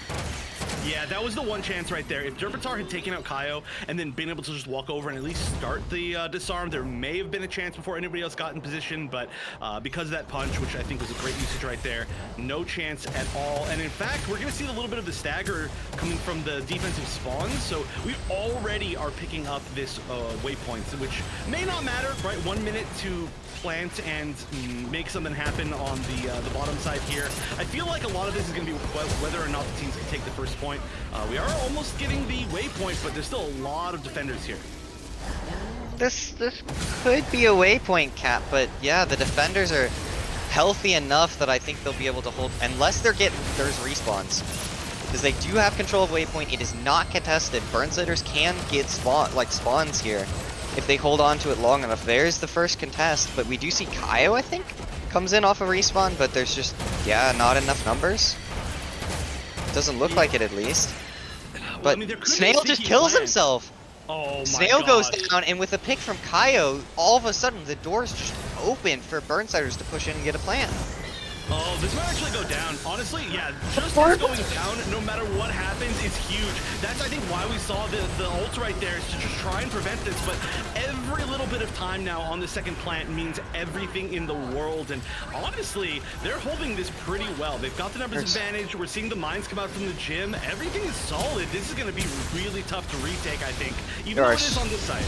There are so many ults for the side of Burnsiders that are coming up. The only options really that GSS have is that Dom, like the Screaming Nimbus and Hades combo, and maybe a Uni ult if they can get it fast enough, but with only 23 seconds left. Here's the Dom ult, there's the Hades as well. Ooh, but we're gonna see how everybody's down. At least. Yeah, that was good. That was a great follow-up to that. But again, like I mentioned, in overtime with such little time, and this being a map that usually takes a lot of time no matter what, I feel like that was like a really good feeling position to be in. Getting like, what was that, like 70? Oh yeah, so right there. 79.6% is very good for the side of an attacker, especially since they only had a minute 30 off the start. Mm-hmm. I think we've seen plenty of matches on this map where 79% is like a winning number not in overtime, right? Like like in normal, in a normal amount 79% of is time. however much you need on the first point to win. Like, Yeah, the fact that exactly, we've gone exactly. this far is definitely very impressive, and it's well played for both teams so far. Oh, damage numbers. Ooh, who's up there? Broken Butter, Sakurachiono leading. Oh no, I'm sorry. Oh, Snail leading. That's pretty big with the Dom. And then Sakurachiono is a second, but definitely overall damage slightly going to the favor of 7 stars. Still though, everybody's got good damage. What can I say? Everybody does have good damage. I will say Burnsiders is playing.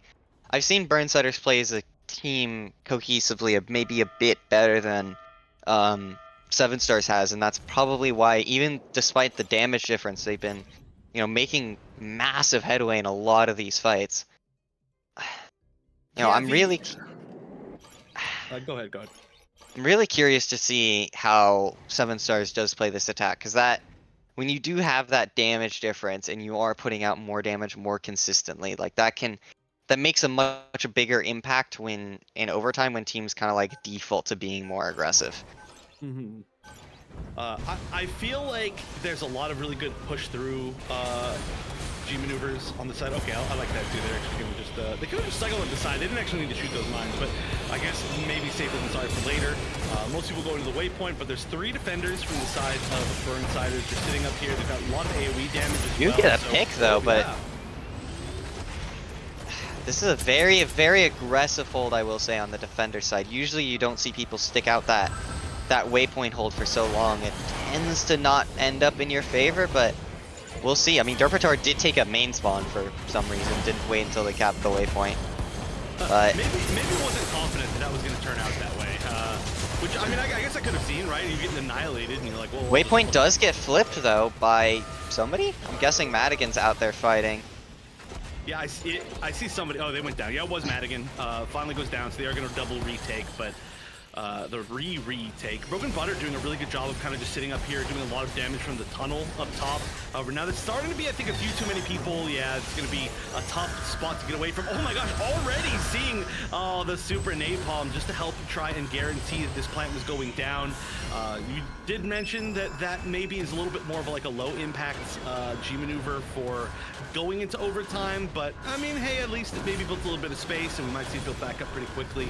Only a couple on the side of the Burnsiders and only the Mihiru on the side of the Senators. Yeah, I'm very interested to see how Burnsiders does this retake, especially with Madigan over here not Madigan, Derpatar just running rampant in the backline. Broken Butter pops Hades, which is probably going to be the entrance we see. Kaio flying up, we do get the mines coming out. Oh my god, this is a lot of ults. I'd really like to see a defuse here. I'd really like to see a defuse. That is a full team wipe from Burnsiders. Oh. That was, though, a lot of G maneuvers. That was a ton of G maneuvers. Obviously, it doesn't matter because there's only 20 seconds left in the game, so you kind of got to do what you got to do. But there may have been more than were necessary, and now we're going to see an interesting path taken there. A little jumpy as they're going to see the Screaming Nimbus from Snail come in to push the team in. Oh no! We are going to see. Was that the? No, it looks like it was a G maneuver from Derpatar, but I guess I'm wrong or got canceled. He did use his ult, so I guess I don't know where he came from. Oh my god, the Marasai. If he gets that pick, Oh my god! Max! No way! No! Somebody's gotta be back here! Oh! It's enough! Just Derpatar! No way! That was... Well, okay, I don't understand. Why is this point so hyped? Last time that we saw it was in the Summer Clash when we saw the big Zeta unite, or oh my god, ultimate. But this time that was beautiful. The Sea Snake, the ultimate Sea Snake. Holy crap. My god, that is... Oh. And the fact that he just gets away with stopping the defuse so many times, and Madigan comes in to clean up, and the Ashmar flying in from Kaio with that molly to just guarantee it. Like, what in the world just happened? That was, oh my god! I know. Like, if any bit of that hadn't happened, if like one person wasn't hit by the ult Sea Snake, and if one person like just turned around and shot instead, or if there wasn't Madigan there, like literally within like a second of when they needed to be there, every single part of that was was wild. I mean, that was a great match, though. I gotta say, for the it would be really disappointing if we went through all this trouble for this event and then it was like just a terrible one-sided sweep. But obviously, with going to overtime and a really close overtime, this has been a really good one. And I mean, that one obviously came down to like such a clutch moment to close things out, but it was looking like it was going to be the other direction for sure until that exact thing happened. No, absolutely. That was one of those moments that I to be honest, I had no idea that was coming, and it was a incredibly well played on the side of Burnsiders for just getting the retake. Like getting an initial retake from on Colony is already hard enough. They had to burn a lot of ults to get it, and then being able to scramble so incredibly well to like delay the plant, delay the start of that plant, and then eventually just keep them from being able to get the plant off between chaining ults and just chaining people back in. Like that was just, I mean, that is what you look for on the side of Burnsiders when all things kind of fall apart and you let them get in and then being able to flip that around, just incredible. Yeah, I mean, that's the best we could ask for. Man, I'm gonna miss this game. I'm gonna miss watching this game. This game has so much hype left in it. But that's just map 1, of course. 2 out of 3. Flak Fort was, I believe, our second pick. Yeah, it's our second pick. I don't know why I said believe. I know that for sure. So we are going to get. I mean, assuming the production can, follow through, and if they're not fraudulent production, then they will absolutely follow through. But we might get the hook cam, which I know everybody's been waiting for probably the entire stream so far, and then they're going to get the hook cam and leave. But I'm excited for Flak Fort. I feel like the way that these teams are both playing, and also the comps that they're both using, which are a little bit interesting, right? We've got the double Mahirus a lot of the time. We've got Derpitar on the Zakutu melee. Madigan is just running havoc on the Zakutu range. So I feel like a lot of these like close-up team fights have been really fun. And Flak Fort, especially on I think the first point, is going to be really wild. And I feel like we're going to have some really entertaining fights. I'm definitely interested to see if we get some more Mahirus coming out and we just get like a complete like splash damage. Everything everywhere is exploding. Everything's on fire. We got multiple napalms going off. We got explosions from DOMs and Mahiru grenades. Just everything everywhere is just gone. Honestly, I mean, that's kind of what the comp has been, right? I mean, even like on the side of honestly, on both sides, there's been a lot of AoE damage, I would say, but especially too, like with Derpitar having the potential of AoE damage a little bit more so than like than Madigan. They're kind of, I don't want to say they're playing the same position, but they're kind of are. They're both like a little bit more forward than the rest of the team. I feel like that team could have a lot of AoE damage, and yeah, that can mean a ton, of course, on this first point of Flak Fort. I do feel like we could see some switches as far as comps, though. I mean, the Mahiru is fun. I know that we've seen at least like TSG commit to the Mahiru the entire time, but we might see Crumb go for something else. I mean, I feel like the Dom is really important to push through here, but who knows? Hey, as a Dom player, I like seeing Dom on Flak Fort. It's fun. It's enjoyable to play, especially on defense. Yeah. But there are shenanigans I'd like to see done, especially on first point. Like I don't want to see a boring like, oh, they just pushed in the main door and took the point. I want to see something more interesting. I want to see somebody like, flying in Ashamar and yeeting a Sosby to the back kind of thing. Like I want to see something interesting come out of Flak Fort, some creative way of going about it. Even if it doesn't work.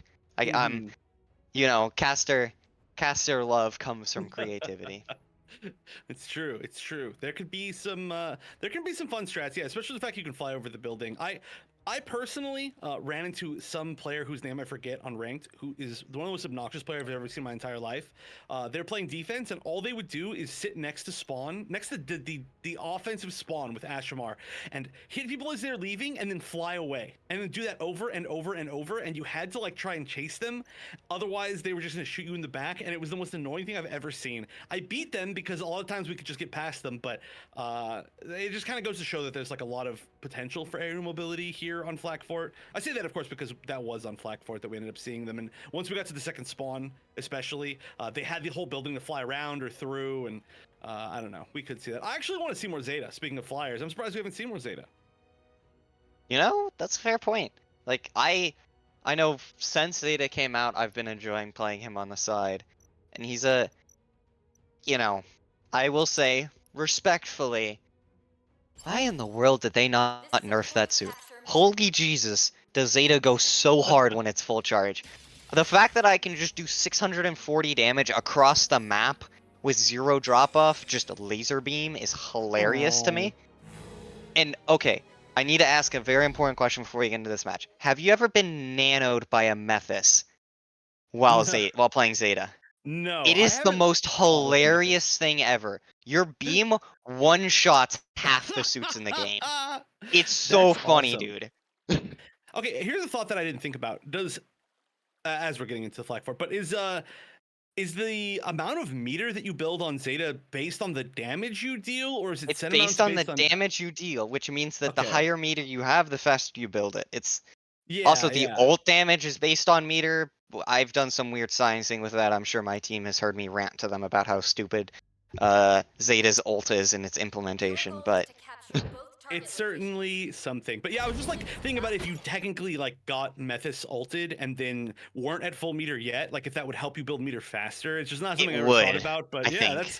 that's I'm definitely gonna test that later. But I feel like that could work. Not that we're necessarily gonna see that here. It does look though like We are do gonna have a Zeta TM though. TM Craze is subbing in, Droidicool is subbing in, Orbit is subbing in. Are we missing anybody else? No, okay, it looks like those are all the subs. So definitely some different players this time around. And yeah, with Craze coming in, they're gonna be switching to their the kind of classic Pale Rider, and then it looks like Sakura Chiono is going to be on the Zeta, so getting a wish a little bit, and then also a Gym Sniper potentially on the defense here. So yeah, they're defending. They're definitely going to be sticking with that. You know, I'm interested to see the Droidicool sniper on defense. That is a pick you don't normally see, and as you mentioned earlier in the stream, it's a pick you usually see when teams decide to play outside. Yes. So, we'll see. We'll see how it works. You know, maybe Droidicool hit some really crack shots, and I will be completely proven wrong. Yeah, really interesting to see. Also, especially strange to not see the Dynamis here. I feel like Dynamis definitely plays at both these ranges a little bit better. Lands at least one body shot, but getting hunted down now by Broken Butter. Ooh, making Broken Butter run away, but you're not going to be able to get as much of a follow-up. I like that, sniping the health pack. Gridnar's, though, going to take down Tokyo Bunny, at least to start things off well for the offense. Do you see Droidicool does get a pick on Matt again? You know, here's the gun tank. I'm interested to see what the gun tank does if it gets on high ground here. Great ambush actually from the gun tank on both the Zeta and the Mahiru. Does get a pick out of... Oh, no? Didn't get a pick? I thought? Yeah, I guess thought not. so too. Almost, but somehow didn't manage to. Still though, best melee suit in the game. You know, not Barb, not Susanoo. It's gonna be gun tank always. You always just want to rush and punch things. This is a really good hold though up top. Looks like a lot of this time is going to be going down. I like the corner shots. You can control that ramp so well from that angle. That's really smart. Madigan here kind of alone, especially going into a suit like Zeta, which has a shield and just kind of ignores the fact that you're trying to hook him. That was like Zakutu range positioning where it's like, oh, oops, I can just smoke away, but different green. Droidicool actually hitting the shots now. As I said, I was hoping Droidicool would hit some shots, and we're starting to really see it. Yeah, this is working way better than I thought it would, honestly. I was kind of expecting that was like and it still could be, right, a situation where you just get run over because you're not going to have as much inside defense, but another kill right here on the gym, and maybe Kyle going down too. Yep, Kyle going down, can't get the finish, maybe. Oh no, did get the finish, maybe. Yeah, did get the finish and gets out alive. Like, Droid is playing a very aggressive but skilled sniper. Like, I gotta give props to him. He's doing a lot of work for his team here. Creating a lot of pressure as he pokes out these doorways. Being very safe about it as he's doing it. Yeah. Not really many sniper counters on the other side. Yeah, I mean, I get it, right? You kind of just have to like try and ignore the sniper and like push through, I feel here. But I'm surprised that we're not seeing like the Zakutu range. I feel like Madigan has been killing that suit so much, and it's really nice to kind of sneak in here and get some flanks. Broken Butter going down. One more tough situation for the offense. TSG getting that Maki rolled. But Kaio gets a very, very important pick there. If Burnsiders is kind of... Are they going to try and stick this out? I mean, Kridnar does get a pick. Orbit's still alive. Orbit then goes down. But Kridnar still being alive here does mean that Burnsiders does have a little bit of initiative in getting into this building. but I mean, jeez, Broken Butter just gets instantly picked off by Droid. Yeah, all right. You know, I think we can no longer doubt the effectiveness of this Jim Sniper pick here. Definitely still a huge risk. All right. Madigan going down. He's going to be trading here, though, as Tim Praise is going to go down. It looks like Snail takes himself out again. It's been a common factor. That's going to be 2 ticks on board at least. 3 members still available, but I think a few of them are running back. They're not all on point. Just TSG and I think Tokyo Bunny are sitting up there. They've got at least a G maneuver, but I don't know if they can hold this the off. Mahiru's done there. Just clapping 3 people. Tokyo Bunny does go down, but like, there is so much time being earned by TSG here for that. It's probably a good, I don't know, 15, 20, maybe 30 seconds faster that Burnsiders could have capped otherwise. Yeah, at least holding time. We do know that this can be a pretty time-intensive site to take. And also, I do really feel like we're going to see Droid get maybe more mileage out of the Jim Sniper on this particular point until at least they break through the choke point.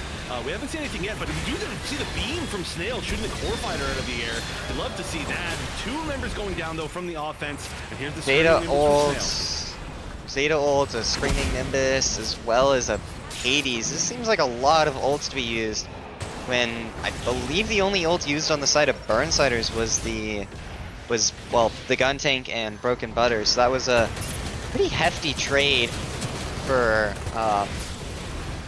GSS to be able to defend Burnsiders there, or at least got that push down. Yeah, also somebody on Burnsiders was on point, and I don't know I think who it was Kaio. I think it was Kaio, judging by where he just came flying from. Yeah, that would make sense for sure. At least push them back a little bit by just being annoying right there. Which again, I mean, Ashemar's so good on this map. There's some of the most flying routes of anything. Kaio Big is gonna tunnel trade push a 1 here. for 1 there. Actually, traded 2 for 1 post mortem. I like that a lot. The flame grenade killing after death. That's gonna be a bit of confusion, but this is still just not enough numbers, I think, to try and get some offense going on the Burnsiders side. And they've only got realistically 1 push left, so we can. Oh no, that stagger is huge actually, especially if they hunt down Broken Butter right here, which it looks like Crazy and Praise is going for.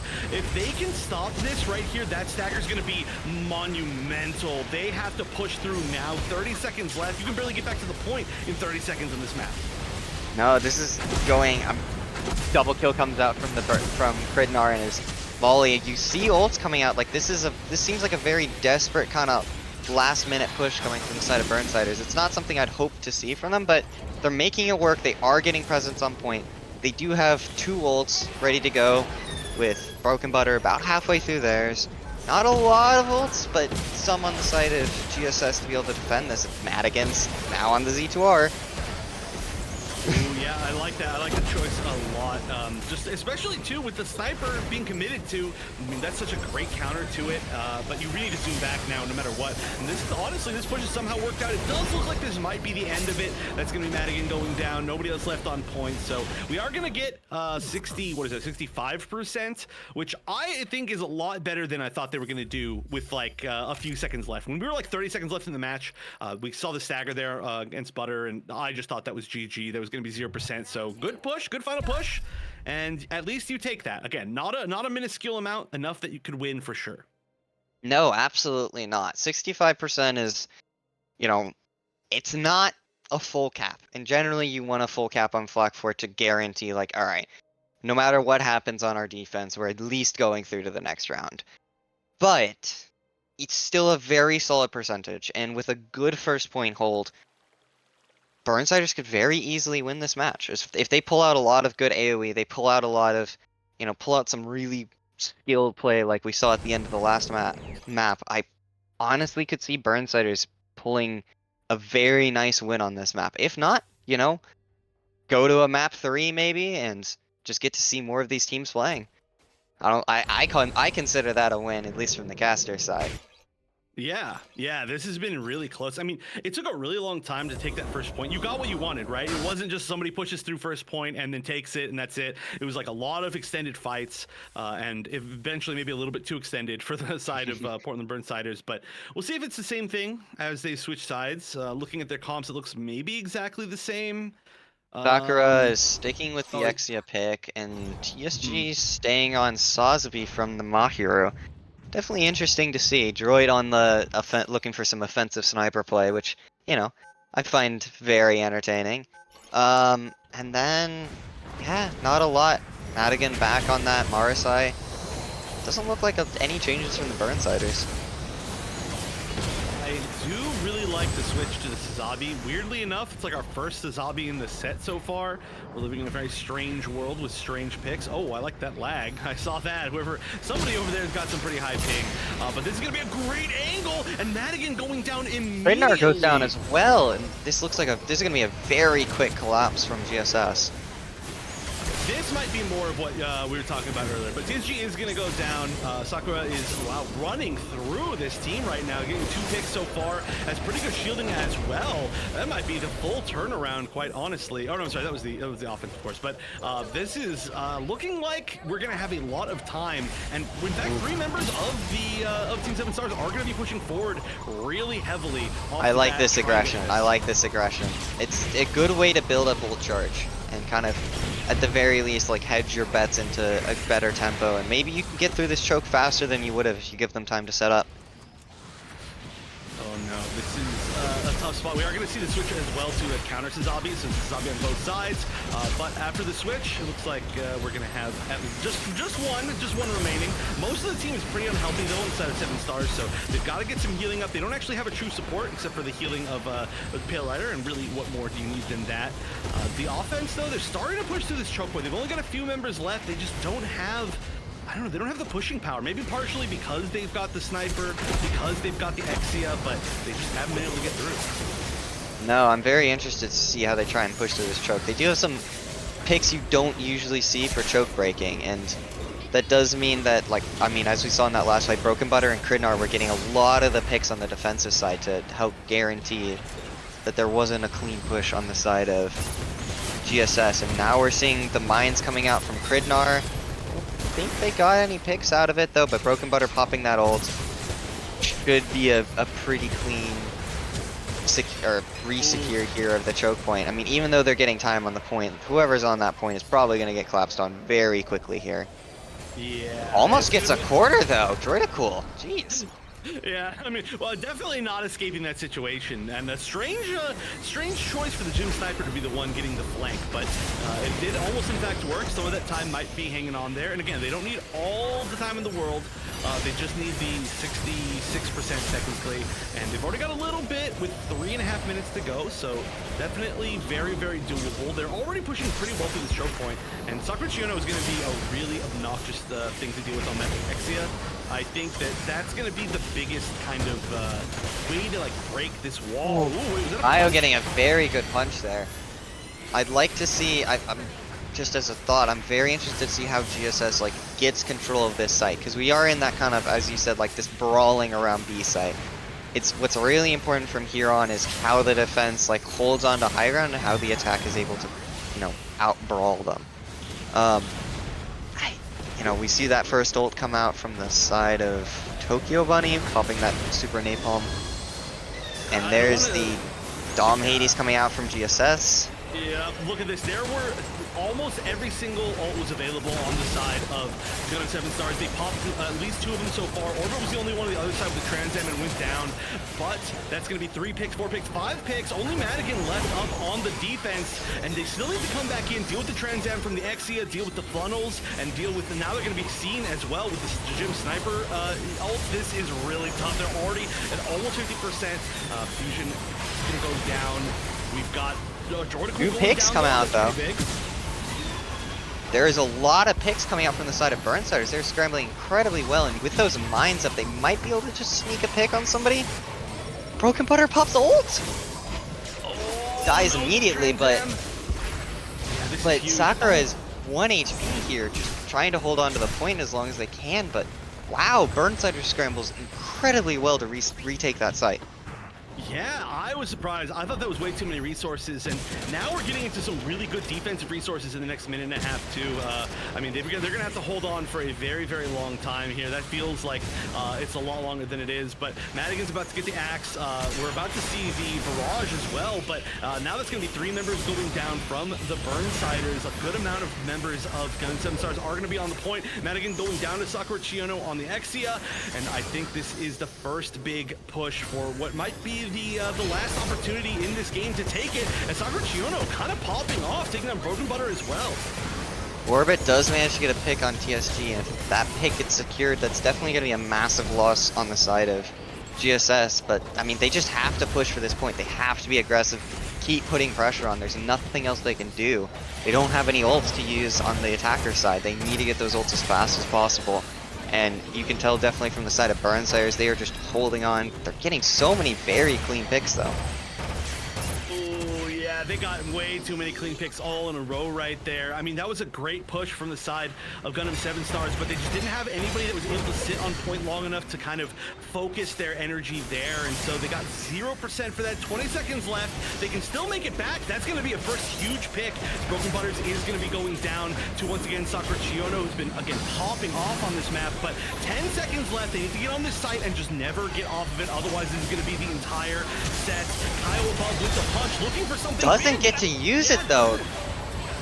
And then you see Max just gets a very poor ult out of the heavy arms, and it's up to the people who are left on this point to stall long enough, but I think that's it.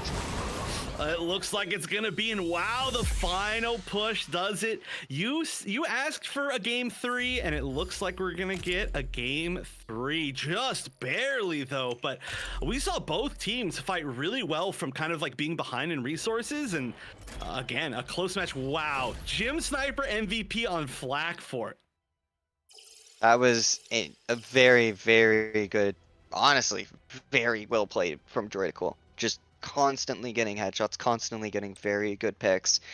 And yeah, as you said, like the push from GSS there at the end with, you know, not a lot of resources and just shutting down those G maneuvers from Kaio getting picked before he's able to use the heavy arms not being able to get anything significant.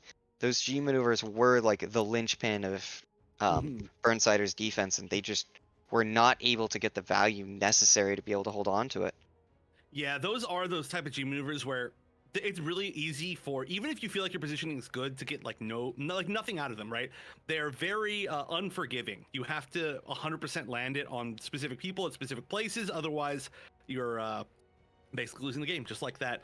I do have to say as well, Sakura Chiono on the Exia was kind of an MVP for me at the end of that. I think they were a big reason why they were able to get back in at all, and especially taking out Butters, which was really, really big. I felt like you really need to have your Pale Rider in a good position to defend or to attack realistically. I think it's really, really important, like being up on that high ground. The ranges are just so good for Pale Rider and Flak Fort in general that being hunted down and taken out by the Exia before any of these fights started was kind of a game changer to me.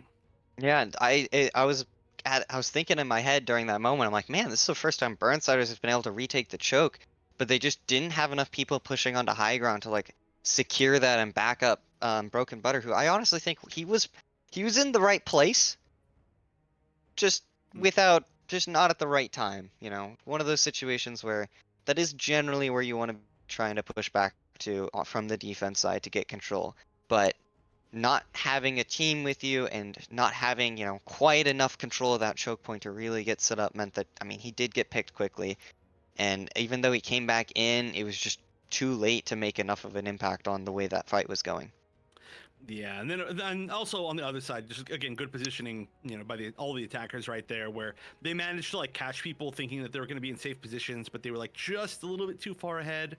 But that means game 3, and that's going to be Underground Command Center. So your map that you got to play a little bit too much in the last tournament, we're going to definitely see it again to close things out. I feel like I would love to see once again Droid on the Gym Sniper here. I think that was not an optimal Gym Sniper map, and still that was an MVP performance. So this one, definitely, at least for some of the first points on it, I would like to see the Gym Sniper. You know, I do agree. I'd be very interested in seeing that GM Sniper. I know we've had so many, especially on Waypoint for UCC. There's so many options, so many angles you can hold. I personally think Dynamis is a better pick. You know, I'm biased. I like Dynamis on UCC a lot. I honestly think it's probably Dynamis' best map, but you know, a good GM Sniper can create just as much of an impact. and the one-shot potential on suits like, Madigan playing the Z2R, and if he gets headshot, like, he's just out of the game. And those picks can really, like, open space for your team. Yeah, I mean, I completely agree with you. I mean, I think also, though, Dynamis is much better on Flakfort as well, like, if you were going to choose one of the two. Just because we saw the full gym sniper on Flakfort, I was just assuming that Dynamis was out of the question for some reason. But ideally, yeah, I'd like to see Dynamis. I think that's obviously why we don't see as much gym sniper, as Dynamis is just does some things better overall, got the flexibility. But now we've seen some pretty big switches as far as, like, not just suits but players from both these sides. So I'll be interested to see what we end up seeing as far as, like, who's actually going to be playing on which team. I think one of the biggest differences that we saw when TM Craze got subbed in for 7 stars, then Sakurchiano had to switch to a different role, but honestly did really well. Like, first it was on the Zeta for a little bit, eventually to the Exia, and that was just looking really good. And honestly, I don't know. I just feel like that worked out maybe a little bit stronger than the first game. Obviously, they won the second game, so whatever they did worked out. But I just feel like mixing and matching the right players with the right roles is tough when you've got a lot of subs and stuff. But it seemed like it worked out last time. Yeah, maybe we'll get to see some other people that we haven't even seen yet, But honestly, I do think that GSS had probably a very solid roster coming out. Oh, and now we see Lacrum and Crow. All right. I don't believe either of them were in that last round, so having those two subbed in, and as far as I could see from the player cards, we were at about the same roster from 7 stars. I think so. I only saw it for a split second. Game, can you please load slower so that I can see who's playing? Tokyo Bunny is in and Derpitar's in. This is okay, so there's some different players here, right? We don't see Team Craze, and we're missing crap, I forget. There's one more Right, person. Cool's in. I think so, Tokyo Bunny played the last map, so it's just Derpitar out for Team Craze. Okay, yeah, maybe you're right. Maybe I'm and Droidical sticking around, and then we see Lacrum's in. Hold on. Somebody's knocking on my door. Oh, well, tell them I said Take over casting. I'm taking it over. Yeah, so we are going to see overall, I don't know, some mixes. Teams, I'm not going to remember who was in for what, but it looks like we are going to have Sakurchiano back on that Pale Rider, which is, again, kind of one of their specialties, what they've been going to when there's not been 2 Pale Rider players in the game. Tokyo Bunny's going to be on the Gym Sniper, and Droidical this time, interestingly enough, it's going to be Droidical on the not Gym Sniper after committing to it really heavily last time. It's going to be on the Susanoo, which is another great pick for this map, of course. That is going to mean double melee, though, and on the other side, we're actually going to see the Hyperion, it looks like, as one of the shield options. Going to help getting through those first points, but against the double melee, that could be very scary. Double sniper and no true Sazabi is going to be interesting defense altogether. Madigan, though, I'm having to see back on the Zaka 2 ranged. Not going to be super useful for the first segment of this first push, but once they get in, that's going to mean everything. So we'll see if anybody gets in early picks, as we've got some pretty heavy sniping on both sides. I actually feel like the sniping's stronger on offense by a pretty good amount, but the double melee on defense is going to create situations exactly like that. Kridar going down, Kaio going down, and already defense is holding pretty well. Yeah, welcome back, I'm here. Honestly, Droidical on... well, Droidical on the...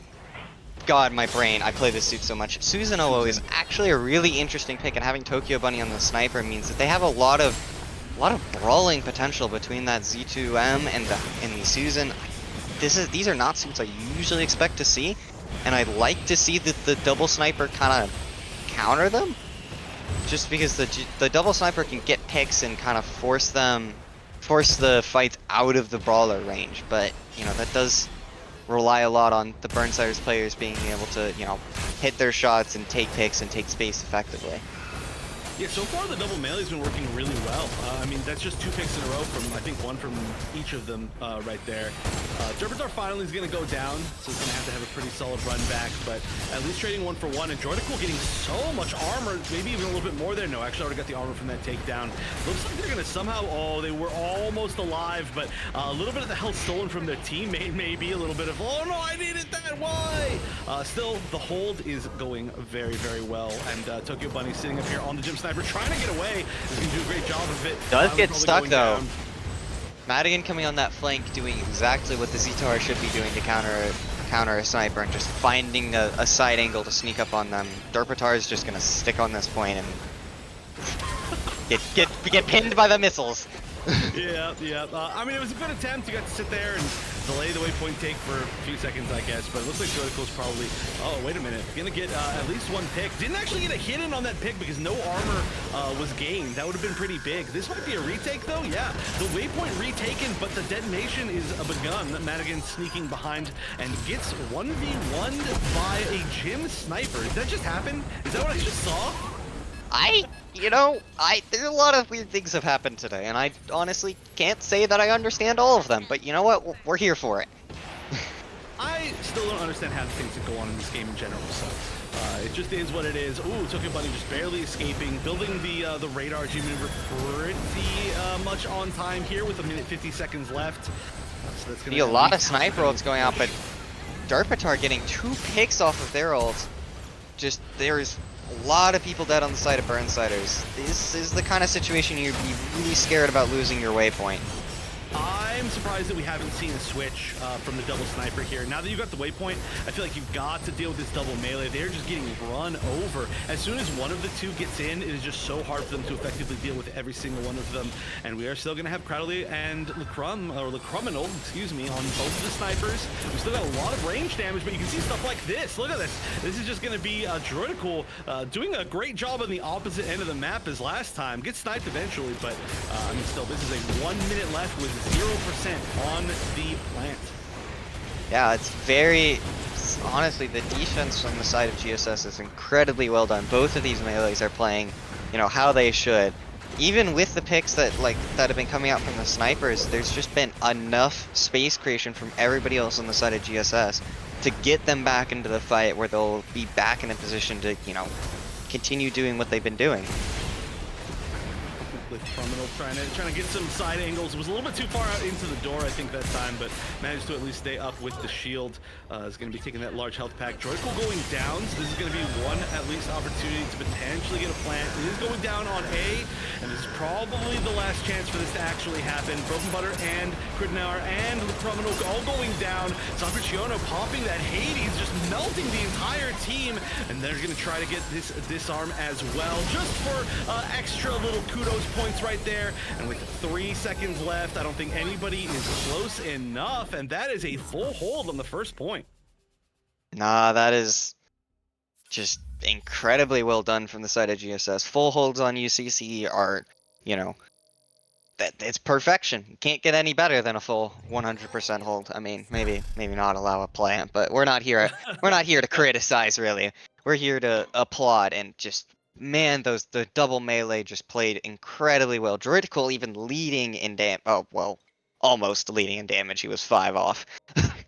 That's still really impressive for a melee suit, though. I mean, the melee suit's not going to be just like, swinging the damage sponges nearly as much as is possible. But yeah, almost the highest damage, really close, 12,000, within like less than 100 between Broken Butter, Madigan, and Droidical. So again, everybody doing a great job here. It just came down to they couldn't break through, and I do truly think the double sniper hindered Portland Burnsiders a lot, and that might be the set decider here.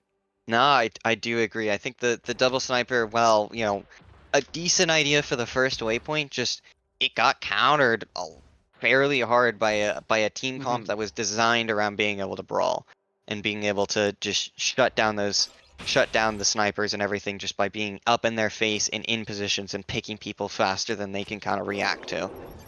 Yeah, I do still like Dynamis. I really like Dynamis even on the first point here. Especially once you get Transam, you can get these sneak little shots, and I think that really helps you push through that point. But I think, yeah, that plus Gym Sniper, maybe not as much. We are going to see the Criminal switching over to the first turn A of this set and of the day. So that's going to be pretty different. They're going to help try and defend, I guess, because you've got a full hold, so you can get some team wipes. On the other side, it's all the same comp, I believe. The Dynamis on Snail and Dynamis, actually. But double sniper now for the side of Gun 7 Stars as well. Yeah, we'll have to see how that goes. I mean, we saw double sniper on one side, but now you have a melee, you have 2 melees, and a much more aggressive comp on the other side. There's double melee, double sniper on the side of Gundam 7 Stars, which is a really funny comp. But right now it is dissipating, and as it tends to do, right? You got to get in. The double melee trying to break through. They're gonna have to really like kind of fight their way into a good position where they can all jump in all at once. But once they do, because there's double snipers, you're not gonna have as much of an opportunity. This is a good opportunity right now. Derbitar is gonna take one before they go down. There are a few members now down for Portland Burnsiders. At least though, we're gonna see the retake on the way forward. Yeah, it's a very, very good retake. A lot of good, I would say, patience and confidence on the side of Burnsiders. They're playing out this hold very well on this waypoint. They're not really like giving ground as much as possible, or unnecessarily, but the double snipers are getting set up into very good crossfire positions. You see the melees, you see the team starting to collapse in, and this is unfortunately going to be the end of their waypoint hold, and maybe even a tempo swinging into the favor of GSS. Yeah, they just need, I mean, they've got so much time here on the clock, and they just need to get a few percentage because they did such a good job on defense. And they're already looking pretty good here. They've got one pick down at least. It looks like they're going to be maybe a prioritization of, no, that was a little bit That's of a very, very quick A plant, especially as you have the TSG, I believe, pushing that high ground, making sure both the turn A and the sniper aren't able to do much, and the fact that they got the plant down is pretty much it. Yeah, there's just too many people there. That was a great way to push all the way through. And so, because of how strong of a hold that was, that's going to be the game and the set for Gundam 7 Stars, turning things all the way around. I mean, that was a great game from Portland Burnsiders in the first game of the day. And then it was still a great, I mean, great throughout the entire time through. But clearly, whatever happened for Gundam 7 Stars, they found their pacing, they found their rhythm, and they just completely killed it in that final map. Yeah, no, I'm incredibly impressed by how GSS played out that second map.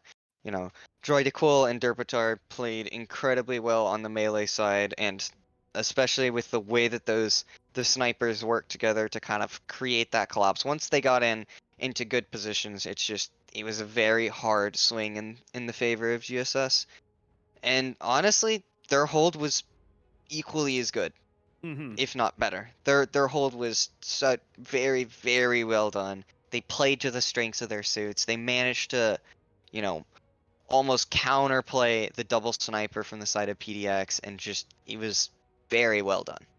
It definitely was. And again, I'm gonna say this, you know, like full honesty, if I'd been asked to do this and this had been like a crappy set, I would have been a little bit, I don't know, tilted, you know, tilted me a little bit, but this was a really, really good set. So this felt like this went on a really long time. It kind of did, but I definitely am glad that this has been a really good show. I don't know about the 1v1s. That's up for debate still, I think. Kind of, you know, entertaining a different way, but this full set was really, really good. So shout outs to both the teams, everybody who's playing on it. Shout outs to everybody as well who's watching these matches. I'm so glad that we're still, you know, we're getting closer and closer to the end of the game's life, and we're still getting some really sick, awesome competitive moments. That my highlight of the day, okay, I'm gonna ask you what your highlight of the day is. It might be the same. Was the big Marsai ult comeback on I don't think there's a contestation there. That scramble there was just by far one of the, you know, most impressive plays I've seen, you know, in a match like this. It was just very, very, very well done, and kind of one of those moments where it just all clicked into place for them. And you know, hey, all I know is that if I was in that position, I would be like unable to continue playing because of how much stress just entered my system. Yeah, definitely agreed. But yeah, all right, somebody needs to clip that, and definitely we need to get these all up on VODs. But honestly, I still don't know exactly what's going on here with this broadcast. So I know that the sets are done. Are we just closing out here, or is anybody else coming on to talk? Or I don't personally have any idea. I know Hucklight. I mean, thank you for joining me for this as well, Hucklight. I know that we both kind of just jumped on. We're like, you know what? Let's just see what happens. But I mean, I had fun for sure. Yeah, and it does look like we are going to be closing up. So, you know, as a note to you all, I really, really appreciate all of you guys for being here, and all of the players, of course, for participating. You know, this is one of those one of those opportunities that we have that I wish we had more of throughout this game's lifespan. I hope to see you guys all maybe playing here and there as the game winds down, and I'll still be appreciating the memories we all formed as God, whatever shenanigans that this whatever you want to call this game and the shenanigans and I don't know JP stuff that went on. It was a good time, and thank you all.